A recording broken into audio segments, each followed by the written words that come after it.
we'll start off. I can start off. Just give the name of your favorite team, favorite player, and what's your hot take for the day. And then we can move on into obviously what Nate was so gracious enough to make an amazing presentation on a Deebo trade, and then we're going to go into Brock Purdy speculation on the contract, Niners questions, and then into our first free agency position group, which is the receivers, and then we'll go into the team of the week, which is obviously going to be the New York Giants, and a lot of speculation, a lot of questions around that team right now, and then it was the 2020 worst quarterback debate. Disappointing, most disappointing. Disappointing worst, potato. And then we get into the Oregon Duck one, right, Nate? Yeah. Oregon Duck. With the special guest for that. Can't wait to hear his thoughts. Special guest dub. And, that's pretty much, we could also get into moves that happened today if we really want to get into it. But, Nate, I'm down to do a little intro. Yeah, go ahead. What's up, everybody? Welcome to Outtakes. This is our first episode. We're so excited for you to have you here. I'm Jordan. I guess I'm going to be your main host with also my co-host, Nate.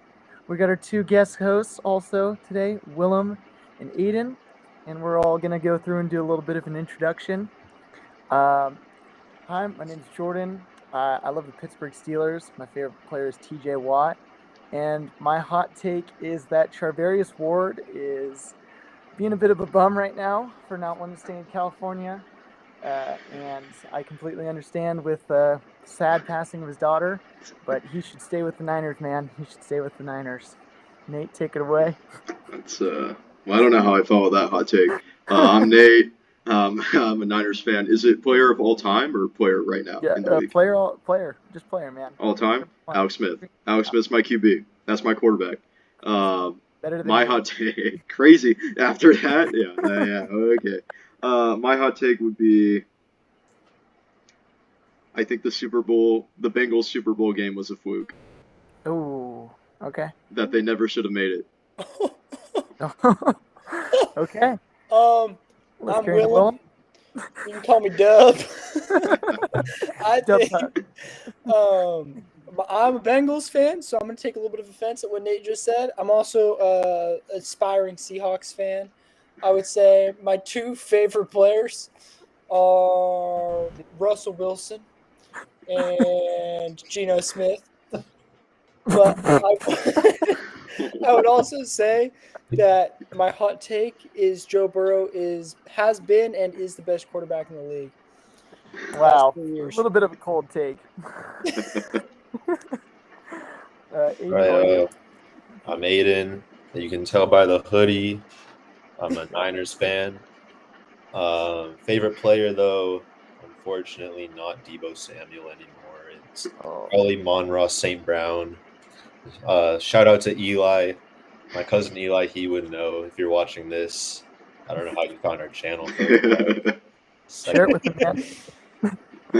Yeah. We already got 5 subscribers apparently. And we are videos where we're cooking with something. And I guess my hot take would be, let's see, something about the Niners probably. I would say I can see the Niners making at least the NFC Championship without winning the division next year. Ooh, I like that. That'd be interesting. Who do you have winning the division then? Probably the Rams, especially because they just got Stafford back. Okay. I feel like, definitely big move for them, even though it wasn't. I don't think he was leaving personally. I think that was just all talk. I don't know. Fair enough. Well, thank you, Aiden, for that. And that kind of carries into our first topic of the day.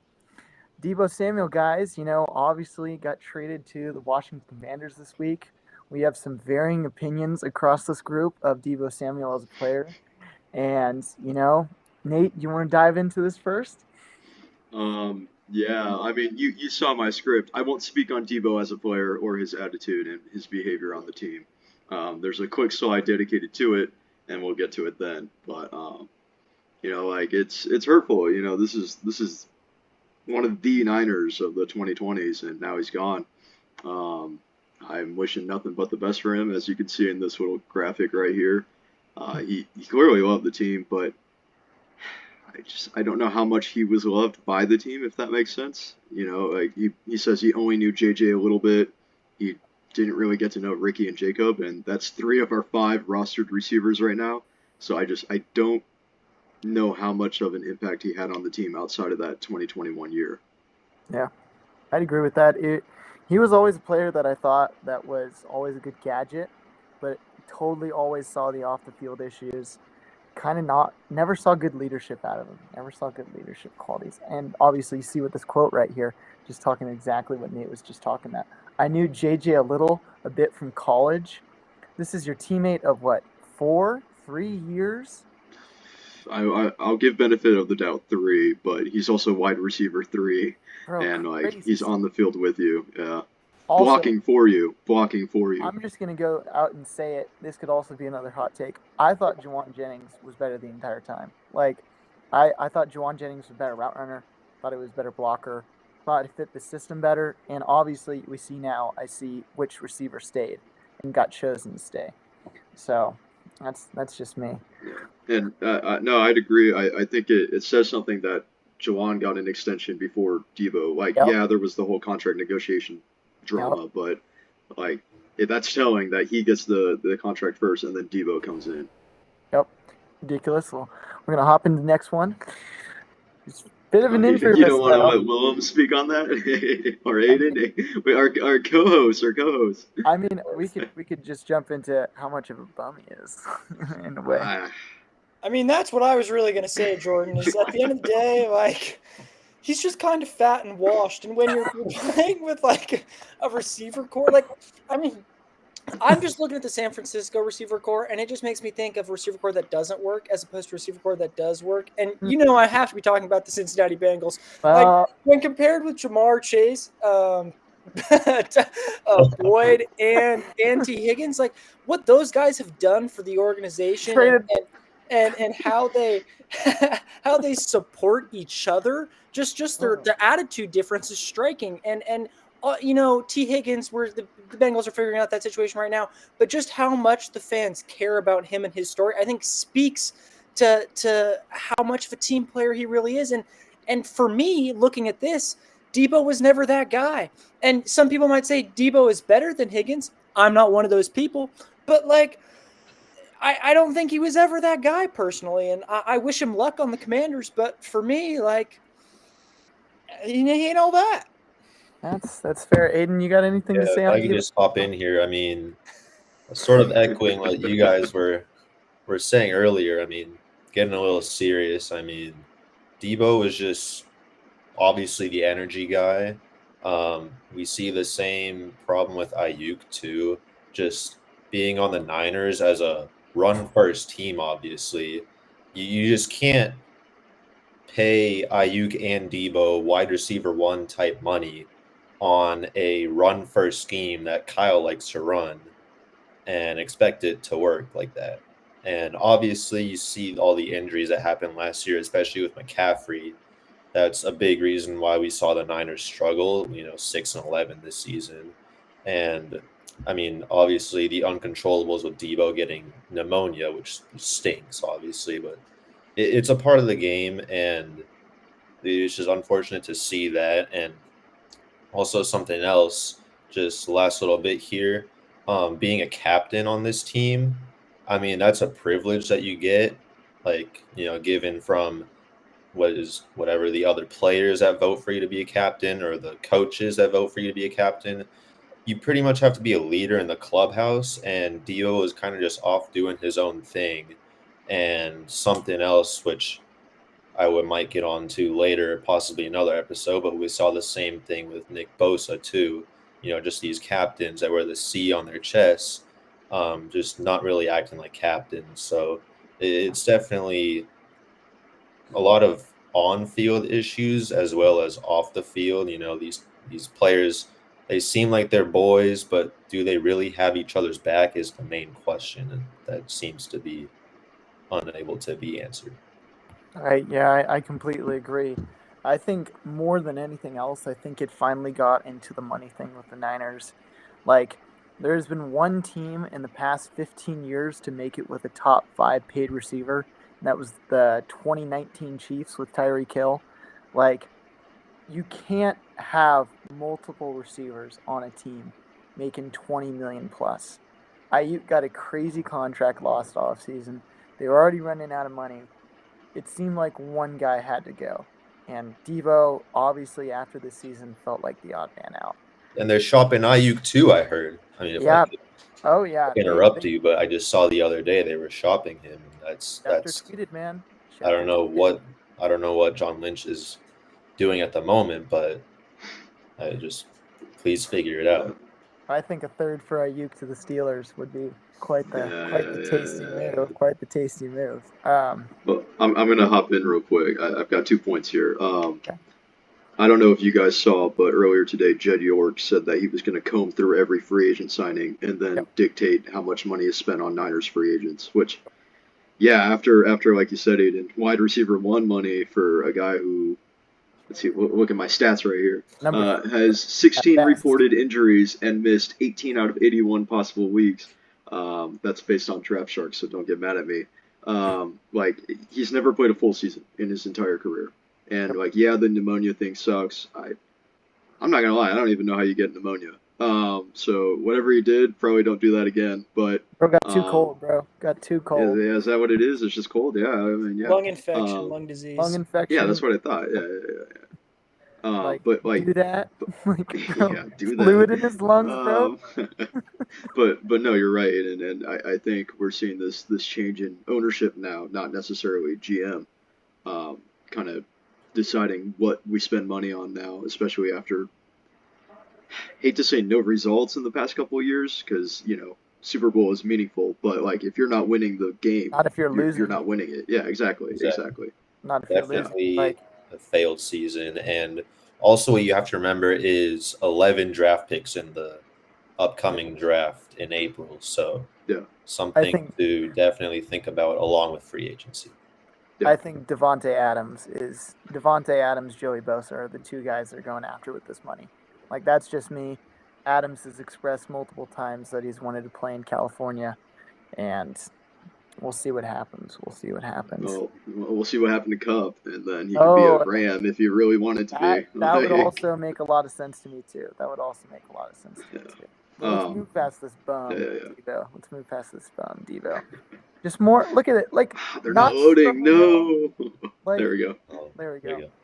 Like, his off the field antics, and obviously what we saw. Like, me personally, I drafted him in 3 fantasy leagues last year.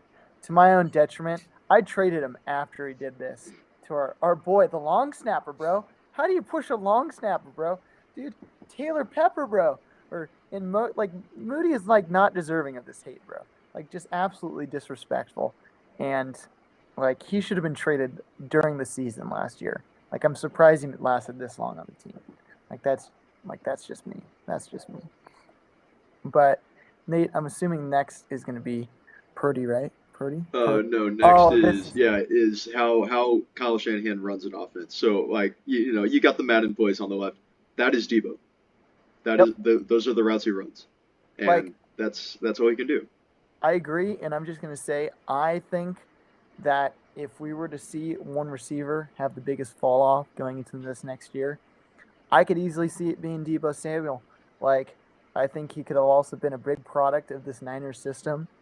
And without a good team that has good blockers in general, in my opinion, in the Commanders, they've got Sam Cosmi, and I can't name another person, Ricky Stormberg, on that offensive line.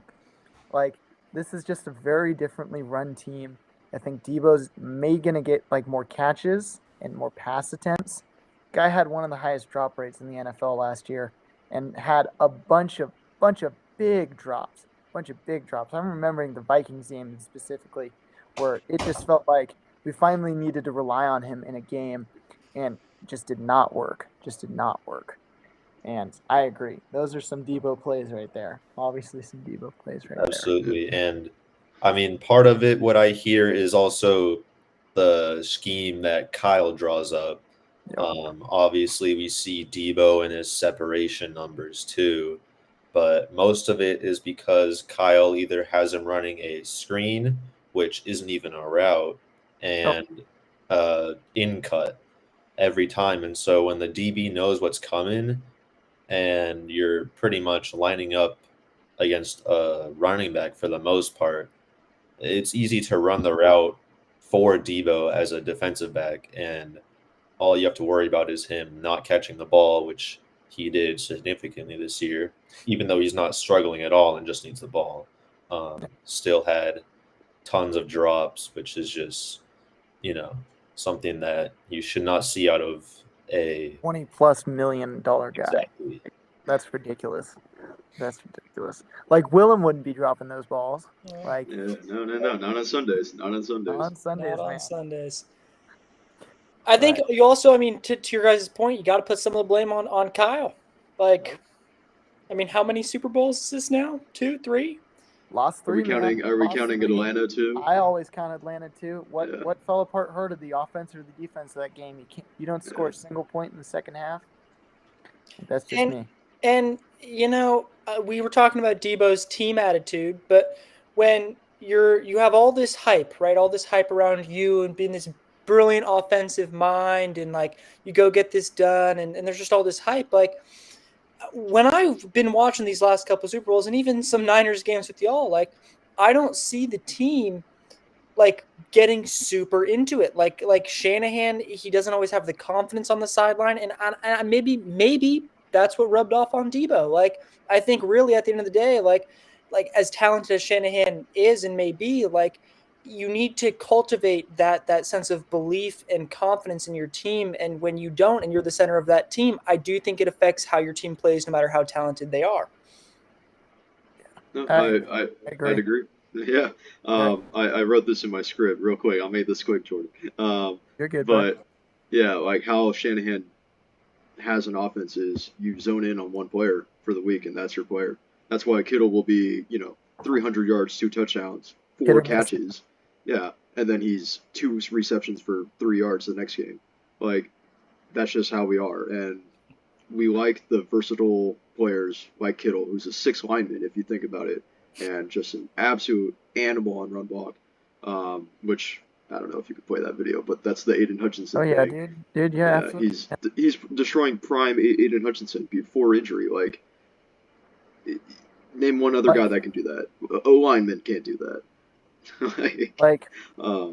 Go ahead. No, yeah, I agree.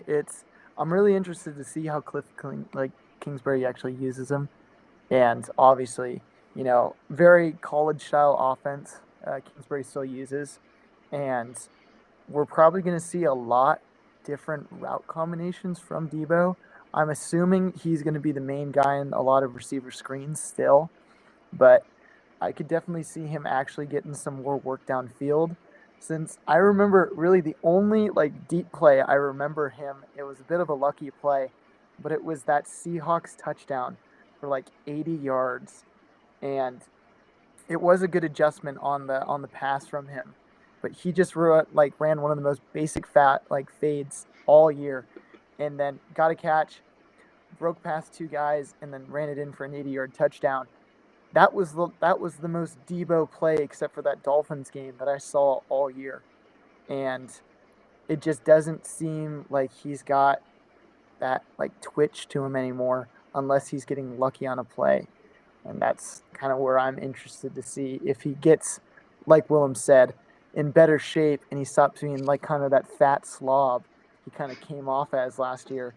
He just wasn't moving. We can bring up Shanahan. I think that's the pneumonia. That's pneumonia, and I can even before that Chiefs game. Yeah, apparently he's 215 pounds, which I don't know. I'm not good at guessing weight. Yeah, that's his official weight. Connor moves faster. Connor does move faster. Another guest host. Well, he has Deebo has 16 injuries, and he broke his fibula, or not his fibula, his femur, didn't he? Oh yeah, Or was yeah. it He fibula? broke Yeah, his. yeah, yeah. In college, so like, I mean, that doesn't excuse the 2021 season where he just balled out, but like, That was. I don't I know, think like, that was such.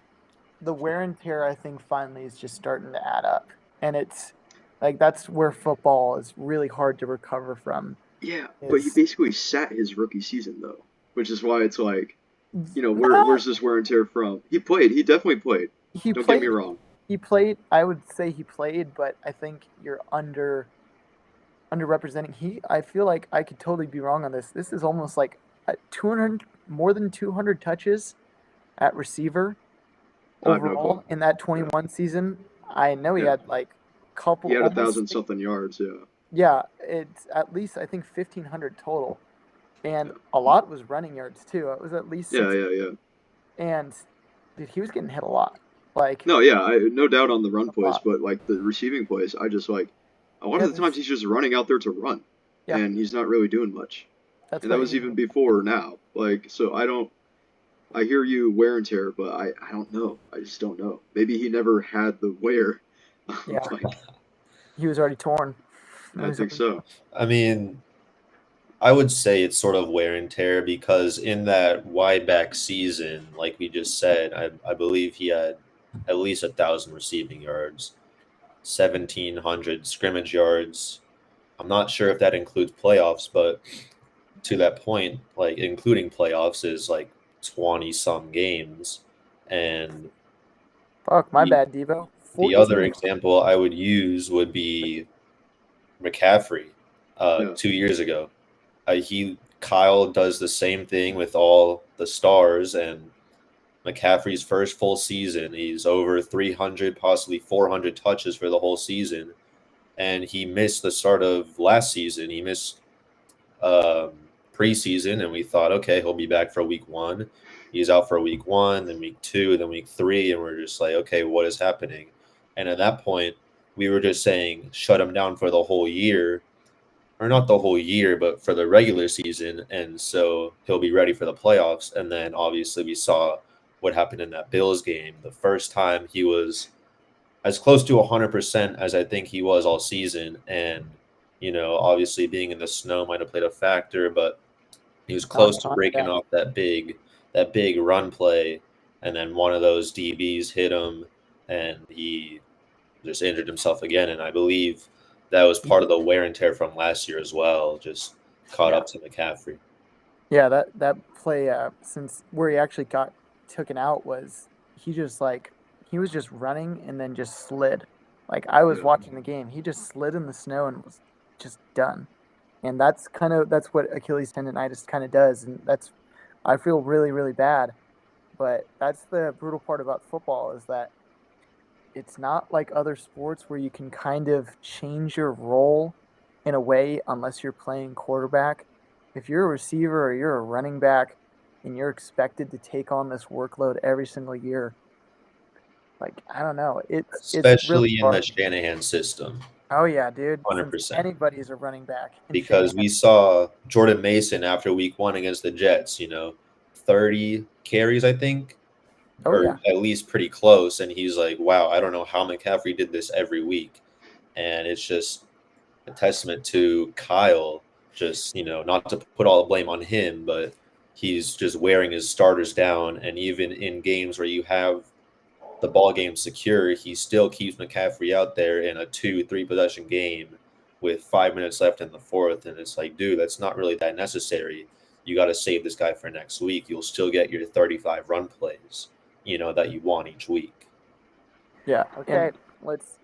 Is this finally birdie talk? Finally It's Purdy Purdy talk. talk. It's Finally Purdy Purdy talk. talk, baby. My favorite part. I'm gonna come out and say it. I don't think a quarterback will ever deserve 60 million. Thank you. 100% agree. I don't think they deserve more than 50. Like, look at Patrick Mahomes, man. That's all I'm going to say. That's the perfect NFL salary right there. 10 years, 450 million. Give him that long-term deal. You're giving away almost 25% of a team's salary cap just by doing a $45 to $60 million deal just to one player. they're going to keep going up. And there's a lot of guys that are lower tier that are getting paid higher tier simply because the market is just going up along with them. Well, and it is leading to this kind of thing. I Go think ahead, Will. I mean, in that sort of situation, stats don't lie. And while I agree that the market should be lower, I really think that, like, I mean, look, Trevor Lawrence, he ain't a No, bad player, but does he he's deserve bad. top player money? No. Does Dak Prescott deserve to be getting paid more than Joe Burrow? No, he does not. Yeah, And what I have to say about that is just because some people are getting paid more doesn't mean that you deserve to be getting paid more. Like, play better if you want more. I think ball doesn't lie, and I think you can earn your money based on how you play. I think that's how it should be.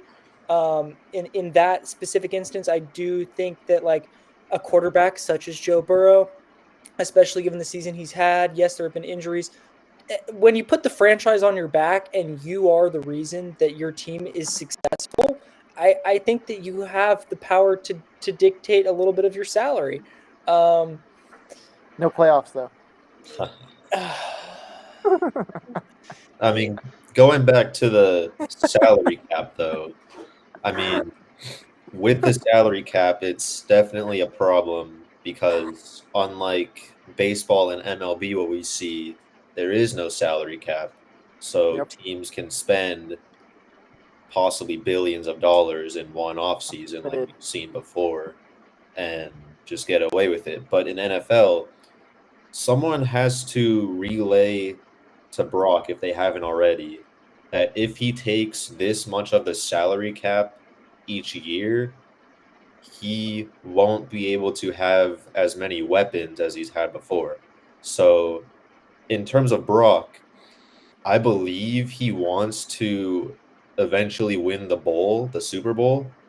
And if someone can relay to him that he needs weapons, then he should definitely not ask for such a big payday at the end of the day. Although he deserves his bag 100%, he needs weapons, and he won't have any if he takes 50 plus mil a year. Well, that's something I was going to bring up. I was just going to ask you 49ers folk. Do you really love Brock Purdy? I mean, I'm not saying he's bad for when he was drafted. He's done wonders for your organization. I think, as Aiden just said, I think it would be unwise to pay him and to ask for $50+ million. That being said, is he someone you want around for the long term? Obviously, you can trade him maybe later down the line, depending on the contract. But where do you guys fall on this issue? Like, even if you pay him 45, like, is he who you want around long term? I mean, I kind of have my answer already, but I'll let Nate go first. Oh, okay. I was gonna let you go because I got a bit of a long one. I'll go. I'll keep it short. Okay, no, I'll keep it short. Oh, he's Steelers. I mean, like, I love Purdy. I love Purdy. And to touch on Aiden's point of, who's told him, like, how much he really should be making. I think the rumor was, I forgot where this was reported, who reported it. The rumor was the Niners came and offered him $45 million. Yeah. And, like, if you want your weapons, if you want to win, you take 45 and you be happy. It seems fair to me as well. Yeah. Well, he has all the brand deals and stuff. He's just like Brady. Take the lower contract, take all the brand deals, do the commercials, do the Applebee's commercials. Shout out Toyota. And shout out Toyota, sponsor. Yep. Yeah. Monetize us. Yeah. But, like, so $45 million. I have some of the contracts here. That's Murray, Cousins, Mahomes, Josh Allen, and Stafford range. And What I think what is Baker? Baker is making. He shouldn't make more than Baker Mayfield. That's just I think he was Baker's at 33. 90, like around there. Yeah, he's at 33. Yeah, he's around 30. I know that was a shorter contract, but this is just me etching out my opinion. He is not Patrick Mahomes. No, he's not. No. He is not Patrick Mahomes. I feel like this doesn't have to be overstated. And maybe we got to talk to his roommate or something, or his car dealer, and kind of teach him what money is worth, or maybe even talk to our own organization here. in the Bay. He's not Patrick Mahomes. I'm going to even say I would prefer Baker Mayfield to Brock Purdy. I would agree. That's just me. Baker produces more with less. Purdy, even I'm going to say last year, I would still say after the Godwin injury. I know Ayuk gets hurt. Mike Evans and George Kittle, I think George Kittle is a better receiver than Mike Evans. That's just me. I think that he had such a just better offense already set around him, and Baker produced more. It's up to your interpretation who had the better overall team. I know there was a lot of injuries, but just looking at Baker across these last couple of years, extremely disrespected upon quarterback. And if he makes significantly more than Baker and more than Mahomes, I think it was a bad move. I mean, if only it was that easy, right? Like the Niners can just say, here are your numbers compared to Baker's, and I don't know them off the top of my head. You throw 45 touchdowns this year? I didn't think so. 45 touchdowns over your career? Not even that. Exactly. I'm and say that. Also, the injury history for Brock is more than Baker as well. Yeah. We saw in the NFC Championship game, and that lingered into next season. No one even thought that he would really be ready for week 1 of that Super Bowl run the next season. But all Brock and his agency has to do is point to Dak and say, he's making this much and I have better numbers. At least I think. I don't know off the top of my head again, but last year, yes. And we can see in playoff success too that Brock has more success than Dak, but Dak is making 60, and so that is definitely, I feel like, what Brock and his agency is doing as well. And also, another big problem is he could hold out, obviously. And if only they were there. Josh Dobbs, bro, come in, bro. Yeah, and if we even sign him, if we even sign Josh Dobbs, we have one roster quarterback. Sorry, Aiden. Sorry. You're fine. Russell Wilson to the Bay. I don't know if I trust Tanner Mordecai either. Yeah. So Tanner Mordecai is crazy. There's just so many big pieces that play in here. I mean, the available quarterbacks as well. Like, do the Niners think that any sort of upcoming free agent quarterback would be better than Brock, especially with the contract situation? The draft too. We ain't drafting after Trey. We ain't drafting a QB ever again. Yeah. Jackson Russ. And my last part was next season he's on pace to make, I think, 4 or 5 million. And they added incentives, yeah. Yes, so he is under contract for next season, but he wants to get a deal done just in case he, God forbid, has a career-ending injury next year, has no guaranteed money after that, and he's pretty much done. So obviously he would like to get that deal done ASAP, and he needs to, or else he very well could hold out next season, and the Niners could do nothing except possibly franchise tag him a year from now for about 40 million. Yeah. It'd be near 50 because because it would go Burrow. Burrow, Love, Lawrence, Tua, Goff, and Herbert, and Lamar, and Hurts are all making 55 mil. Yeah. This is, might as well just pay him 50 now. Well, and just call it fair. 3/4 of those quarterbacks deserve what they're getting, though. Who doesn't? Send me the list again. It was Burrow, Love, Lawrence, Tua, Goff, Herbert, Jackson, Hurts. Okay, well, Tua. Hawk Tua. Tua deserves like 32 million a year. Lawrence, 1 million. Like Lawrence is marginally better. Goff, I like Goff. As we've talked about, Goff can be him, but unlike Joe Burrow, and here's honestly a very good differentiating factor, because I would even say Trevor Lawrence is kind of similar to Goff in this way. Like they can throw the ball, they can get it done, they can make plays, but can they put the team on their back when it matters? Nope. They can't. Goff can't. Who can? Lamar can. Burrow can. Love, who knows what will happen with him? Maybe More next picks in season. playoffs than touchdowns. That's all I'll say.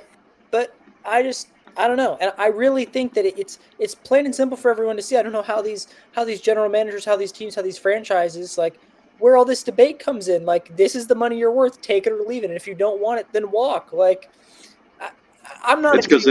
It's because they have the option to walk. If the players couldn't leave their team and they would just have to like get franchise tag year after year after year, they'd stay and just take the money, whatever they said. But because they're able to walk, franchises are scared.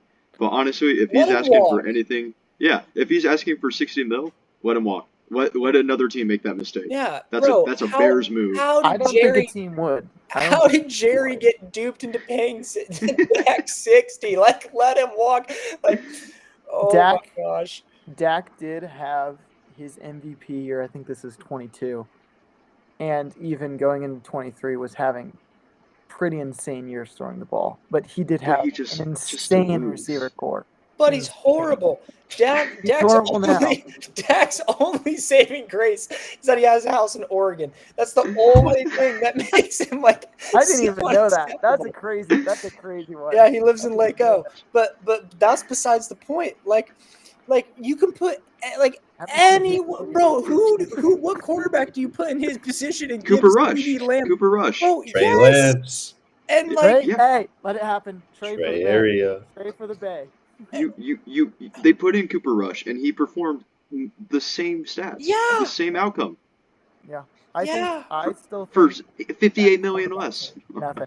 Quarterbacks, I think there's got to be, just in the same way that running backs kind of had this dip down period. It's kind of like the stock market. You'll see a stock market crash or recession. It's the same way with NFL contracts in some ways. I think that there's going to be this period of all these quarterbacks. I know I'm getting with my hands. All these quarterbacks making absolutely insane amounts of money. Look at all these teams, though. I'm being completely honest. Cowboys, what happened last year? Fell apart. Jags, what happened last year? Fell apart. Dolphins, what happened last year? Fell apart. Bro. They're extending all these quarterbacks, giving them insane amount of money, and it doesn't work. The three teams, I'm just going to point out, the three teams you mentioned are the three teams with the three quarterbacks who do not deserve to be making the money that they're making. Exactly. That's what I mean. That's the argument. At the end of the day, I don't know. I mean, I feel like I'm not in the room. I'm not the one making it happen. I'm not the one who has to talk the talk. But if I was a GM, I would just, I'd sit Dak down. I'd sit Tua down. I'd say, brother, like, you ain't Joe Burrow. You ain't Lamar. Like, you are good. We value you, but you aren't doing what they do. It's like I don't know. I'm gonna throw in this viewpoint, and then we can finally move on. Yeah. But offense as a whole has been down since like the early 2000s. Like once we saw Breeze, the Manning brothers, and Brady leave, I've ever watched. Yeah, it's just gone downhill, and it's because the defense is getting better, and for some reason O-line, QB, wide receiver not catching up. They're just not catching up. Two high safeties. I'd say that hopefully this is finally also when the NFL and the Player Safety Initiative is actually going through and making rules that are less offensive oriented, because if that was to finally kind of flip back at any point, it's just going to become a hella defensive league again, and you're just going to have quarterbacks eating up the salary. Well, it is. Look at the Eagles. Yeah, they won off their defense. No. Hey. I don't think there's been a Super Bowl history. In Super Bowl history, there hasn't been a Super Bowl winning team that didn't at least have a top 10 defense. Makes me think 15 offense. Eagles reminisce last year. We're talking about offense versus defense, minded coaches, just orientation of teams. Makes me think of that, what was it, 2015, 2016 Super Bowl? With Broncos, Seahawks. Broncos, Seahawks, that's 2014. My apologies. Number one offense in the nation by a wide margin. NFL history. Sorry. NFL history gets shut down. Absolutely stopped in their tracks. Legion of Boom. And they did not play. Yep, 2014 Super Bowl, I called it. Okay, yeah. Like, Like- I'm a Seahawks fan. That was a boring game. Like, Will, you're speaking to my roots, man. I grew up with teams that, Big Ben wasn't him when we won those first 2 Super Bowls with our Steelers. We had the number 1 to number 5 ranked defense for 15 years. And then we fell apart as soon as we got the Killer Bees and we became an offensive oriented team. Next topic is going to be, obviously This is quick. we've asked, can this Niners receiver core do it? I'm just gonna go out there and say that I am a big Ricky Pearsall guy. I've been watching Ricky ever since ASU. I even attended a camp that Ricky Pearsall was also at. I love me some Ricky Pearsall. We saw what happens in the Lions game if you actually throw this guy the ball. Juwan Jennings is better than Deebo Samuel, and Brandon Ayuk can be good. But that's just me. My point of this slide was, is the starting 5 enough? And I think the starting 3 are Jacob Cowing. I see promise. I see potential. He needs to actually get the ball, though. And unfortunately, Kyle doesn't let him. And Trent Taylor, love Trent Taylor. That's a Niner for life. Madden boy. Great Madden boy. Great Madden. But, what is his role on the team, in all honesty? Punt return, kick return? That was Deebo, too. And now that Deebo's gone, is he just going to be a primary punt kick return? I don't know. We'll see what happens. Yeah. Anybody? Yeah, I mean, I don't know. I would say no. We don't even know if Ayuk is going to be ready. I mean, Juwan, Ricky number 1. Pearsall showed some promise at the end of the season, obviously. I'm optimistic. I wasn't as optimistic when they drafted him, of course, because I barely knew who he was. But Fair enough. I definitely believe that once he gets working with Brock this offseason, if they sign him, they're going to get that chemistry together. I think that's a big deal, which is why we didn't see a bunch of Ricky targets when he came back. But towards the end of the season, once he got familiar with Brock and Brock got familiar with him, then we saw him get more targets. And if they can get some work in the offseason, I definitely see some promise. And obviously, third and Jawan, he's a dog. Don't have anything bad to say about him. I trust him with pretty much anything he does. I mean, he's not the fastest, not the most skilled per se, but he's just got that dog in him. And obviously, that's become sort of a meme saying over the past few years. But he's definitely got that extra juice that fuels not just him, but the players around him. And that's what also makes him special. And if I could go into free agency as well real quick, obviously Davante Adams is the guy that you want, but got him right here. There we go. But I want him, obviously. But the question is, does he fit the Kyle scheme, which is no block, no rock? And Kyle loves his receivers that can block downfield for receivers, like we see Deebo's doing for Ayuk, Jawan doing for Deebo downfield, which is how they score their big touchdowns, get big plays, that YAC, yards after catch. Davante Adams is definitely one of the top receivers in the game still at 32, I believe. But I just don't feel like he would fit in as well, just because I don't think he's that physical as a blocker, which is a very important piece in playing in the Shanahan system. Yeah, and I think we're just going to carry it into the receiving group now for free agency. I'll pick up the kind of flip side to what Aiden was saying, is that I think Davante Adams is that type of talent where regardless of scheme that you're putting in him, he's a guy that has proven in the past that can operate inside and out. He's an ex-receiver. Dude's a dog. We saw the limitations of him, though, last year at the start when he eventually actually played for the Jets.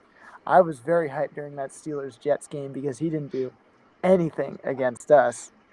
But when he got going and he had that Jags game, this is a guy that's still got a lot left in the tank, I think. And I think any team would be happy to have a guy like Davante Adams. I think wherever Pookie Rogers goes is probably where this guy is going to want to FaceTime him and go, "Where are you going? I want to go there too." But we'll see. I think there's going to be a lot of interest in Davante. I think there's going to be a lot of interest. Next. Okay. Devontae, Well done. next. Oh, wait. Lockett, yeah, Lockett's Lockett. next? Lockett's next. Well, they're not in any order. I just put names that I saw. Obviously, his market value estimate's $7.7 million, which is pretty cheap. Great deal, and it's Tyler Lockett, man. Like he's not injury prone at all. Like he goes down when he gets the ball, and he knows where the sideline is, unlike so many other players in the league. George Pickens. And yeah. My issues are he's old, and he's 32, same age as Davante, but he's old and he has a real estate business. So at any point he could just jump to that, and that's where money Successful is. He's made field, man. He's successful. Well, yeah, he's made so much money off of the NFL. He could easily just be a real estate agent for the rest of his life and be set. Like he doesn't need to do anything. This is last contract for him. I think this is last. Yeah, contract. no, yeah. I think this is it. And I'd love for him to retire a Niner. And then my last point was Lockett, yeah, he's old, but he's so consistent for the $7.7 million price tag. Like he's so consistent. And talk about old dogs learning new tricks. Russ on the Steelers. Like, don't do my Seattle kids like that. And also at the same time, 5'10". Like, give him a break. Like, I'm 5'10". Like, you can make shit happen. So am I. Like, so am I. That's all I gotta say is like tiny. I'm taller. Tiny. Yeah, whatever. He is tried, tested, proven dog. You can't, and he for $7.7 million. Like he doesn't have to be wide receiver 1, but he is a perfect 2, perfect 3. He is he's attractive to any team looking to get a receiver this season, in my opinion. Yeah, go ahead. I'm out. He's a pretty good player, no doubt, but That's crazy. I mean, it's for one, going to your rival team in the Niners, I feel like he won't produce as much. I mean, being a Bay Area sports fan, seen this a bunch with not only the Niners, but with the San Francisco Giants and the Golden State Warriors as well. You sign people or trade for people that have beaten you up constantly, and they just haven't produced on your team. And the second part is the age as well. Don't know if he'll be able to produce as much, being that he'll be 33 next season. The age factor, and I don't know. I feel like you can definitely get someone else that'll be a better bang for your buck in free agency. Yeah, he's definitely a guy that's already kind of cemented himself in a role. He's at the age where he's not running outside anymore. He doesn't have that breakaway speed that Tyler Lockett used to be known for. He's still good. I love Tyler Lockett. I agree with Nate, though. I think this is the beginning of the end. I think this is his last team. Stefon Diggs, coming off a huge injury. The Rates, I thought who traded? Didn't the Texans trade for somebody, or am I crazy? Christian Kirk. Yeah, that's what a 7th. So that honestly changes my prediction quite a bit, because this is Stefon Diggs we're talking about here. This is obviously a guy that could be an A-tier guy if he can actually put it together on the field. But dude is 32 years old almost, or at least will be almost at the start of this next season. That's crazy. I don't remember him being this old. Dude, but, I mean, the Vikings was so long ago. Yeah, I know. But Minneapolis Miracle. Yeah, crazy good. He's a guy Sidearn. He's just a guy that I'm going to be completely honest that I can honestly see in that Tyler Lockett role now. And I don't know how he's coming off this injury. I don't think he's going to come back and be Adrian Peterson and be his prime self again. And I think he's going to be a slot merchant, kind of like what he was last year on the Texans. But I'm just going to say, if he's asking for more than $14 million, I don't think the Texans are bringing him back. And I'll be very interested to see. I would be intrigued if he would consider the Bills again, because he has expressed multiple times how much he infatuates Josh Allen. Diggs is good, man. Diggs can still be good. I think he can be good. What y'all know about him and Cardi B? Bro, Hell yeah. that's bro. That's crazy disrespect. Bro, he's crazy disrespect. Are you kidding me? Cardi B cheated on Offset with Stefon Diggs, and all of his teammates said that they would not let him date their sister. They were all asked individually. They're like, "Who on this team would you not let date your sister?" And they all said Diggs. Every Two single different one. teams. Two different teams. He's a devious dog. That was when he was on the Vikings. Since I remember Yeah. Dalvin Cook saying that. No, there was a Bills one too. There was a Bills one too. Oh my Yeah. god, that's Or Diggs. it was in that same realm of like Bro, who would you allow call to him talk to your daughter or something like bro, that. It was call him like call him the Diggler. I'm just gonna say it, bro. Like, That is he's- crazy he's- behavior. He's Diddy, bro. He could be honestly the team's Diddy. Like first episode, guys. First episode. first episode. Let's try not to get canceled. It was sponsors. Did a pretty good Toyota. job. We haven't. I don't remember. Has The anyone baby cussed- oil sponsor. Oh my god. I need 1,000. Well, containers Williams right now. dropped one F-bomb already, so we're already up there. Really? When did he drop an F-bomb? Would you know? Oh my bud. I was not brief before. I'll beep it. You just need a censor. Oh god. Anyways, getting back to Stefon Diggs, the football player, not off the field. I don't even know where to go. Cardi B though. He is a number one though. Oh. Okay. In terms of being on the Texans, I thought they had the best receiver core going into last season. Obviously, they struggled a little bit. But they definitely underperformed with injuries, no doubt. All of their guys got injured. But yeah, Diggs, with that injury, I definitely feel like he commands less than 13.5 per year. I don't expect him getting that much, and we'll see. Something with guys changing their jersey numbers, I guess. Him and Deebo both had down years. But yeah. I don't know. I think the Texans are fine letting him walk, though, no doubt, because they have two number ones in Tank Dell and Nico Collins. I mean, Dude, Dell, I really don't know if Dell's gonna play next year. yeah. He got his surgery. He got his surgery. We He haven't got his yet. surgery. Yeah. I don't know when, but he said he's good to go for next year. That's dude. Respect to Tank Dell, bro. That guy's a trooper. Like No doubt. And no doubt. Like that was really the interesting part about the Texans receiver core last year, is that I totally thought each guy, except for Dell and Diggs, would have a really good set role on that offense, and it always felt like none of them could play good in the exact same game. Like Diggs only played good when Collins was out.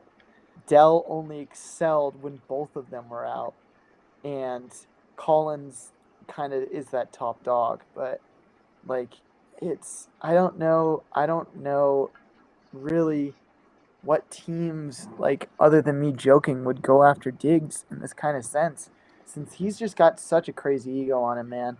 Jack. Like that. Yeah, I can see that. I can see that. Like they pay guys too much money, but we'll see. He's just a crazy ego guy, and he does not take well not being the number one on a team. I think this year humbled him though. Yeah, I hope it did. I really hope it did. I think he realized, oh, I'm actually Icarus. I flew too close, and I'm mortal. You know, I can get hurt too. His wings melted. His wings melted. Yeah. Oh.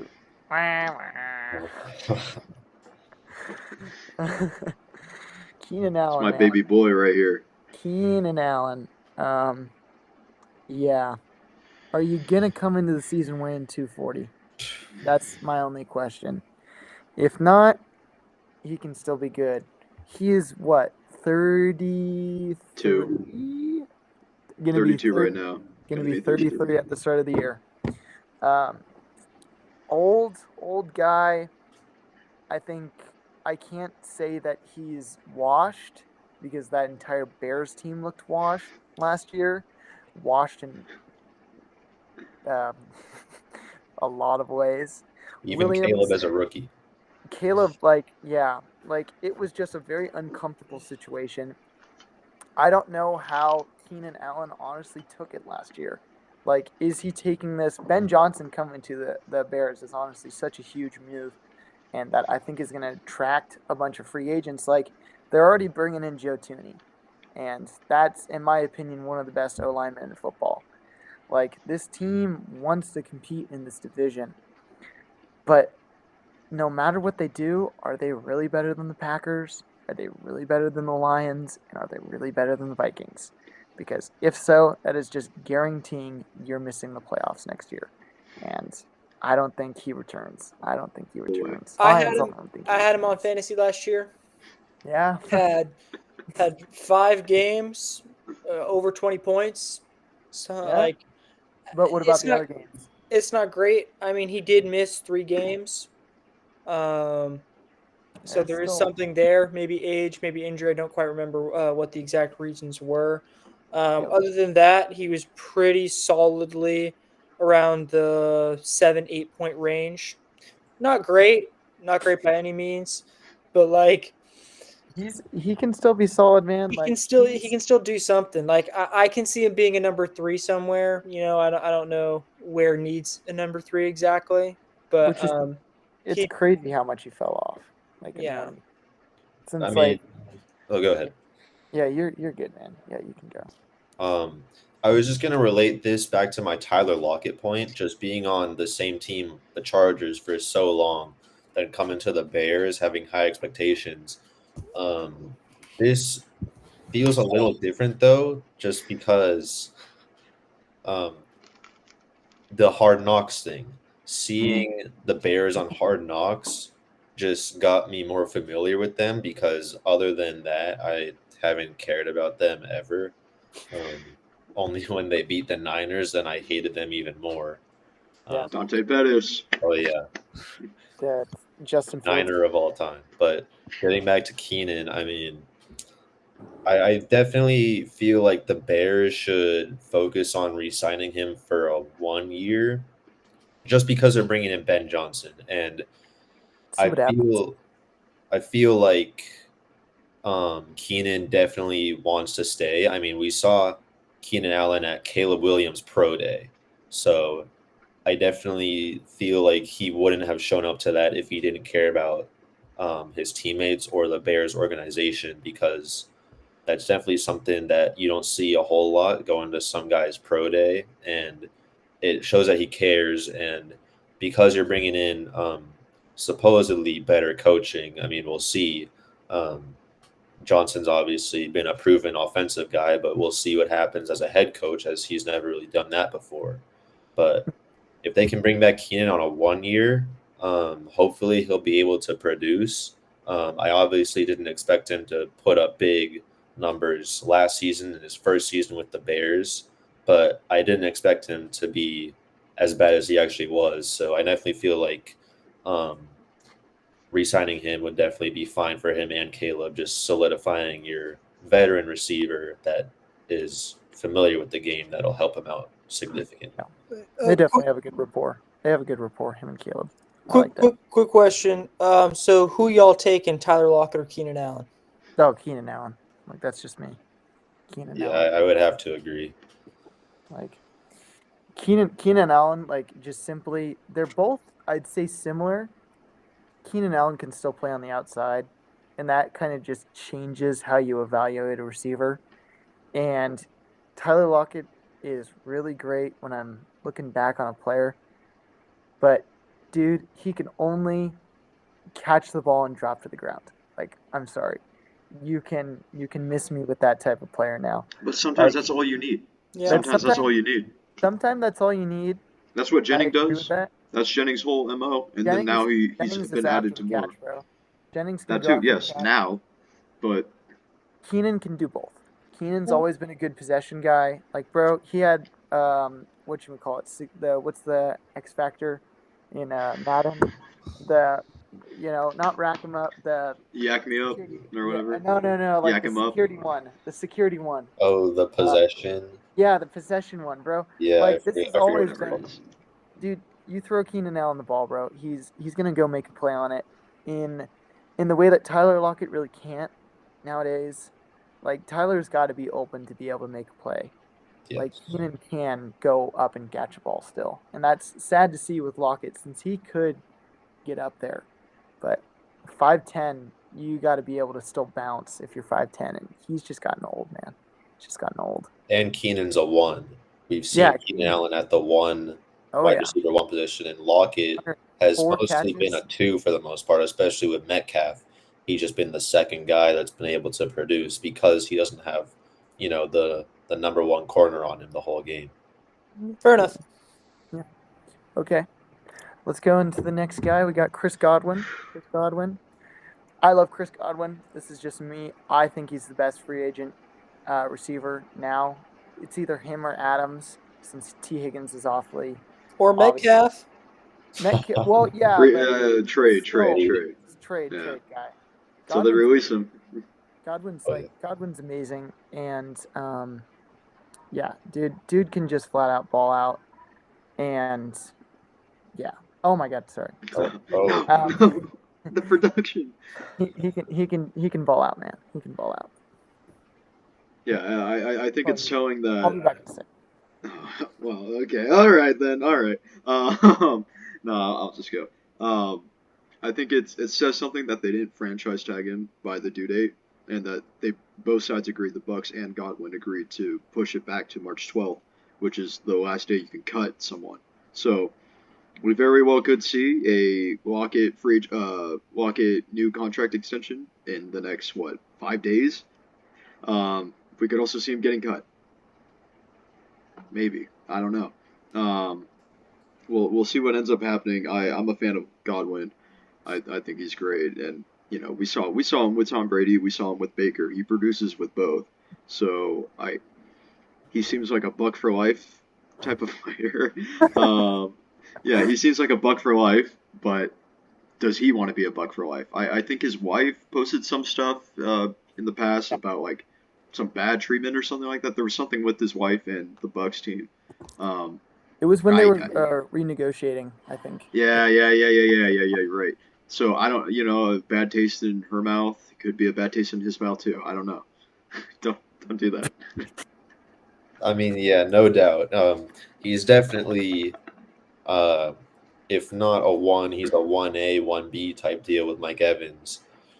It's just a 22.5. I mean, that's below average for receiver. Look, 3 years though. He's looking for 3 years. Looking at that though, it makes the Davante Adams contract a lot more intriguing, in my humble opinion. Adams is commanding less, but he's been able to produce more and he's been more proven.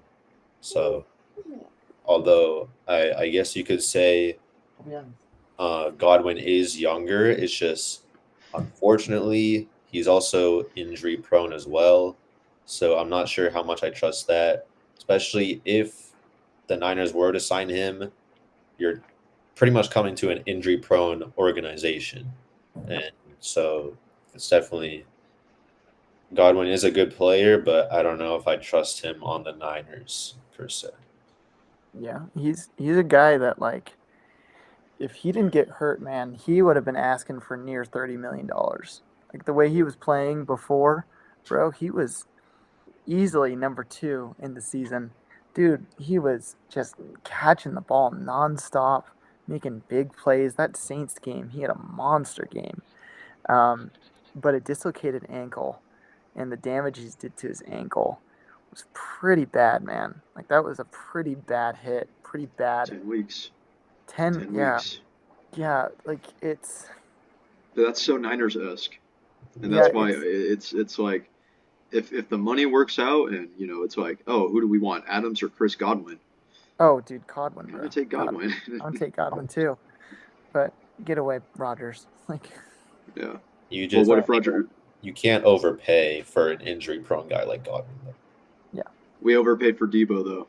Exactly. That's why I'm saying you can't make that mistake. Yeah.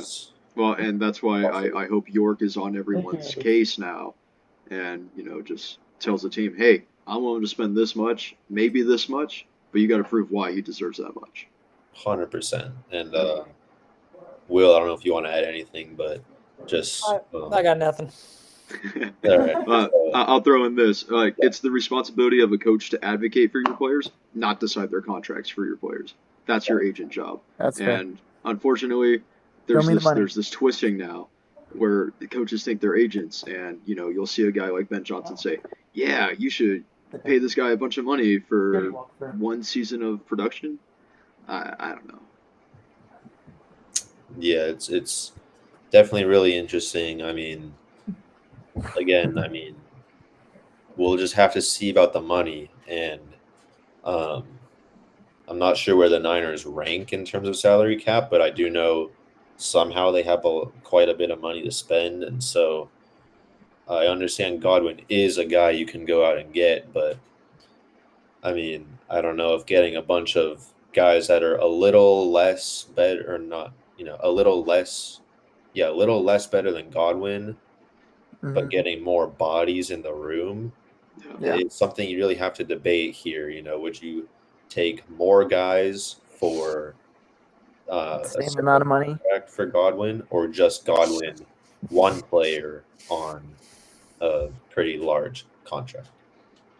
I think he could easily make his way to the Chargers or Steelers, or a team where they desperately need a slot, and that's kind of what the Steelers have been lacking since we've had prime Juju Smith-Schuster. It's been a long time, and he's a guy that there's a lot, it's a big question mark. It's really brutal when you have a season-ending injury going into a contract year, going into that off season. And any team that puts a price tag on him of above $20 million is going out there taking a risk, but I think the market could be there for him. Chargers, he's going to want to play for a winning team. I still think the Bucs are going to bring him back. He laid it all out on the line. He was going for his best season ever. Was arguably going to have maybe the second or third best receiver year last year before the injury. I think anything's possible. Anything's possible. It's possible. Willem, anything? Anything from the dub? Okay. Next guy, Coop, Amari Cooper. Look at these quarterbacks. Except for Josh Allen, you know what they all have in common? They're bums. Is that Gino? Bums. Yes. No, that's PJ Walker. That's PJ Walker. Okay. Leave my boy Dorian Thompson-Robinson out of this. Okay? I will. UCLA legend, one of my favorite college players of all time. He needs a little bit of time to get. He's thrown a touchdown. Yeah. He has one touchdown, 7 interceptions, but there we go. Yep. But what's crazy is on this list, he never played a snap with Jameis Winston, and you got which I find insane. Wow. Yeah. Get Flacco off the list. Yeah.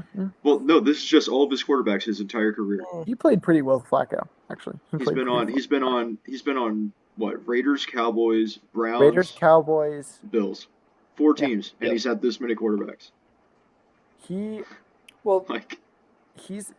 is just a guy that I think was product of not getting enough playing time last year. You looked at his I looked at his snaps per game and routes run.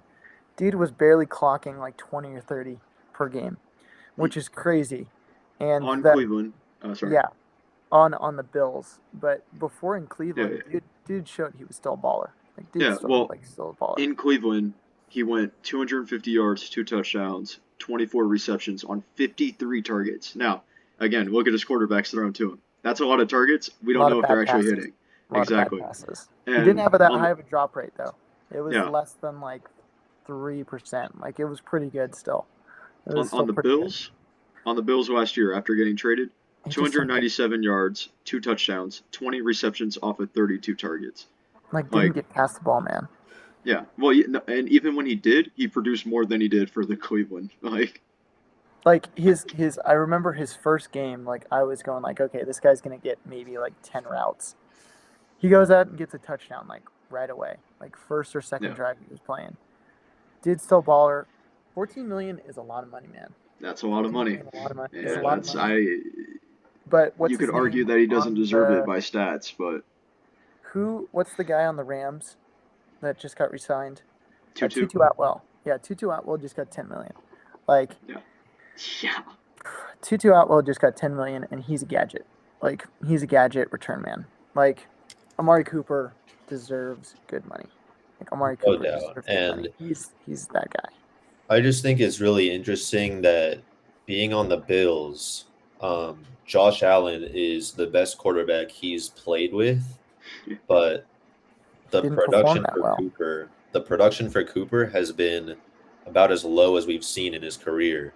So I don't know if he would be willing to walk for the bag or play with a better quarterback in Josh Allen. I don't know what suits him, but I honestly feel like his fall off began the second he left the Raiders. And shout out John Gruden, traded him to the Ooh. Cowboys, and he sort of produced there, but he was just getting ready to hit a stride with Derek Carr in Oakland, and he was becoming one of their premier players, and then he just gets traded for not a whole lot, in my opinion, just a few draft picks. And he was on the Cowboys. He produced a little bit, but all in all, Clogged ended up receiver room though. Clogged receiver room. Very, Most of the time. then very.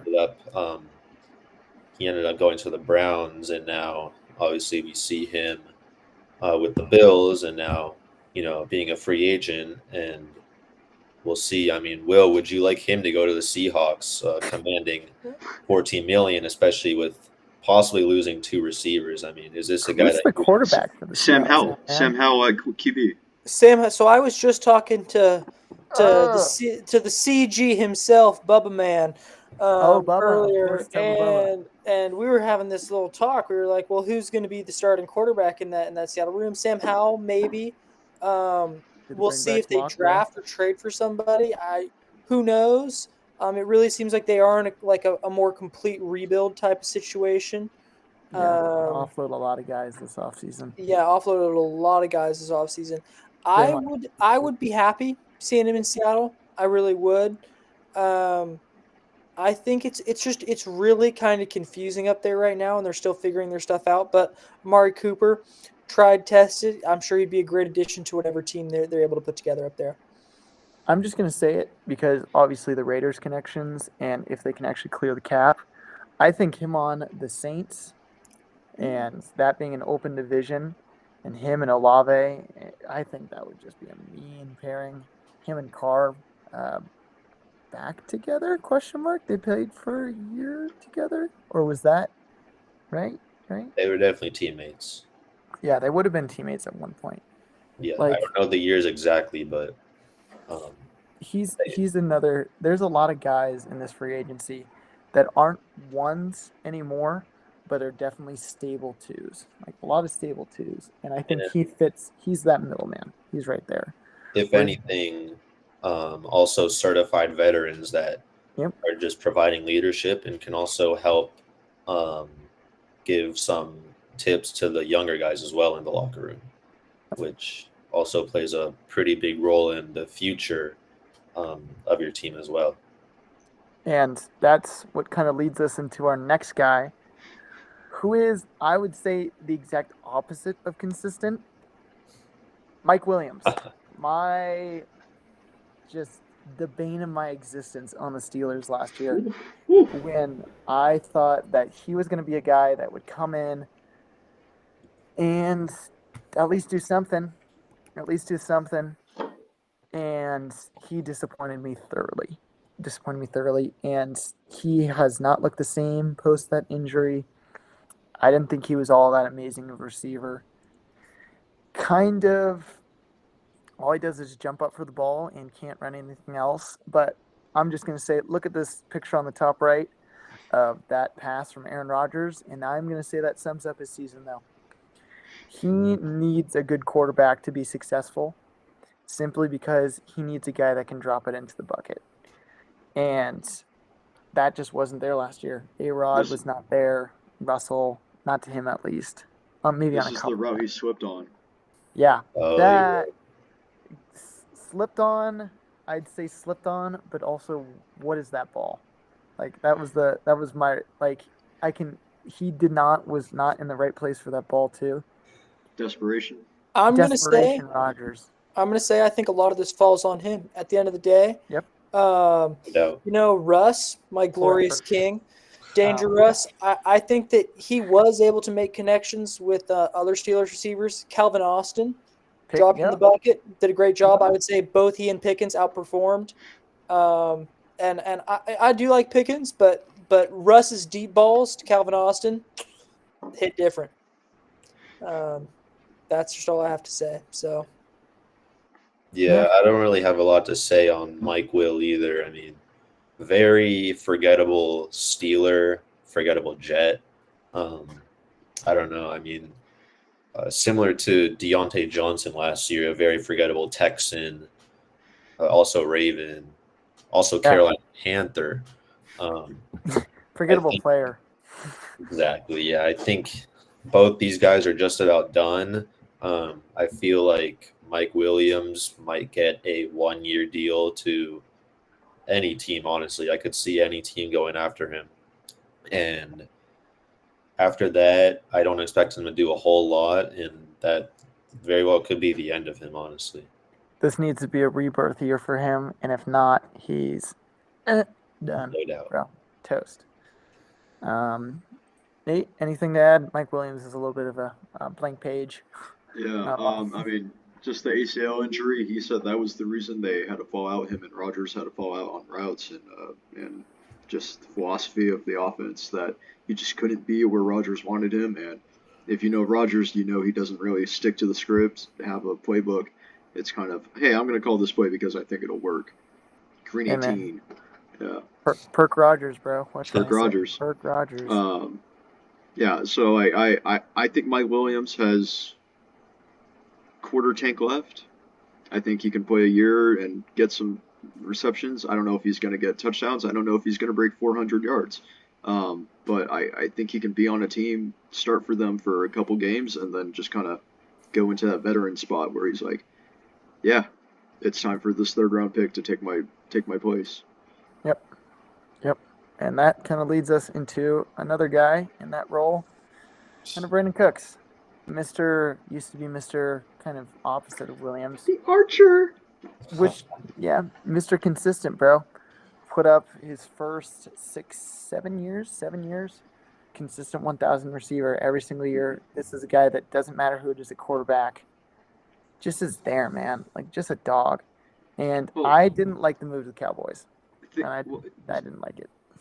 On the quarterback thing, yeah, I didn't like the Cowboys pick, the Cowboys career either. But look at his quarterbacks that he played with. Drew Brees, kind of out of his prime, but coming off the Super Bowl a couple years ago. Yep. Brady, like Goff. Then 1 year of Deshaun.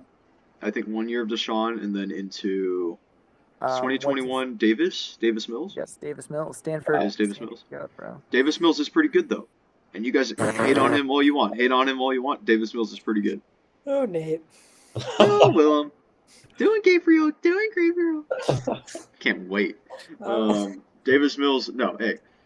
For the season he had, you put anyone in that situation, he's the best I could do.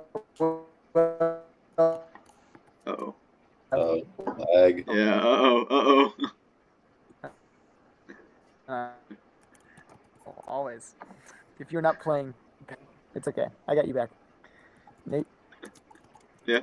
Oh, okay. Uh-oh. Okay. Oh, no. Is that all on Cooks? I think so. I don't know what you heard, but yeah, sure. Okay. Cooks could be a guy. Oh, Mr. Hilarious. So, DeAndre Hopkins, $15 million a year. Cut that in half for me, and we have a deal. 15. Cut that in half. We have a deal. Yes, I would say remove that one. Like, he was just a guy that was maybe Patrick Mahomes isn't that good, or he had Will Levis at QB. That good. He looked better with Will Levis. I'm going to be completely honest. Yeah, he did. Honestly. And Hopkins is just a guy that just doesn't have the juice anymore. It feels like he doesn't have the ability to break a big play on the outside. Well, he got busted for drugs. What, a year ago? 2 years ago? Yeah. But I don't really have much to say on him. I think he's gonna go into another veteran-esque contract. If we're going into predictions, I'm just gonna say I see him back on the Chiefs for some reason because I don't know where else is gonna be that interested in him, and the Chiefs have nobody at receiver. Homecoming in Houston. Oh, yeah. If they Yeah. get him on the cheap, Yeah, he's not hurt. He's the only wide receiver on their roster that's not hurt, or that could be on their roster that's not hurt. That's not fair. hurt yet. Not hurt yet. Yeah, I don't have much to say on him. Anybody? I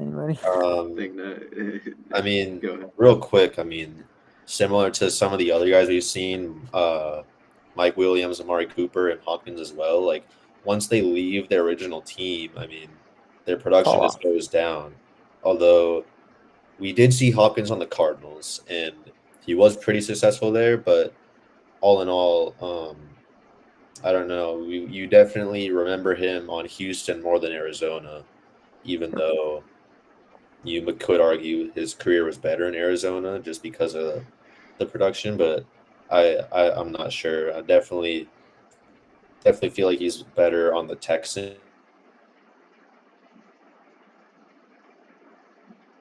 Both the players and team should focus on re-signing their guys, but unfortunately, as I've learned in the last couple weeks, there's always a sucker that would be willing to overpay for someone who's not going to produce.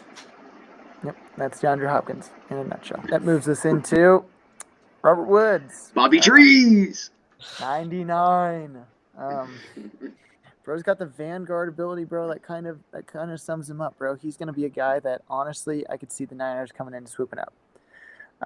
Familiar to California, obviously played with the Rams. Great blocker. Super Bowl winner. Like, just didn't really do that much on the Texans last year. Kind of a forgettable year for him. And I don't know. I love me some Robert Woods. Bro. He's a dog still. I love his animosity on the field. Very respectable.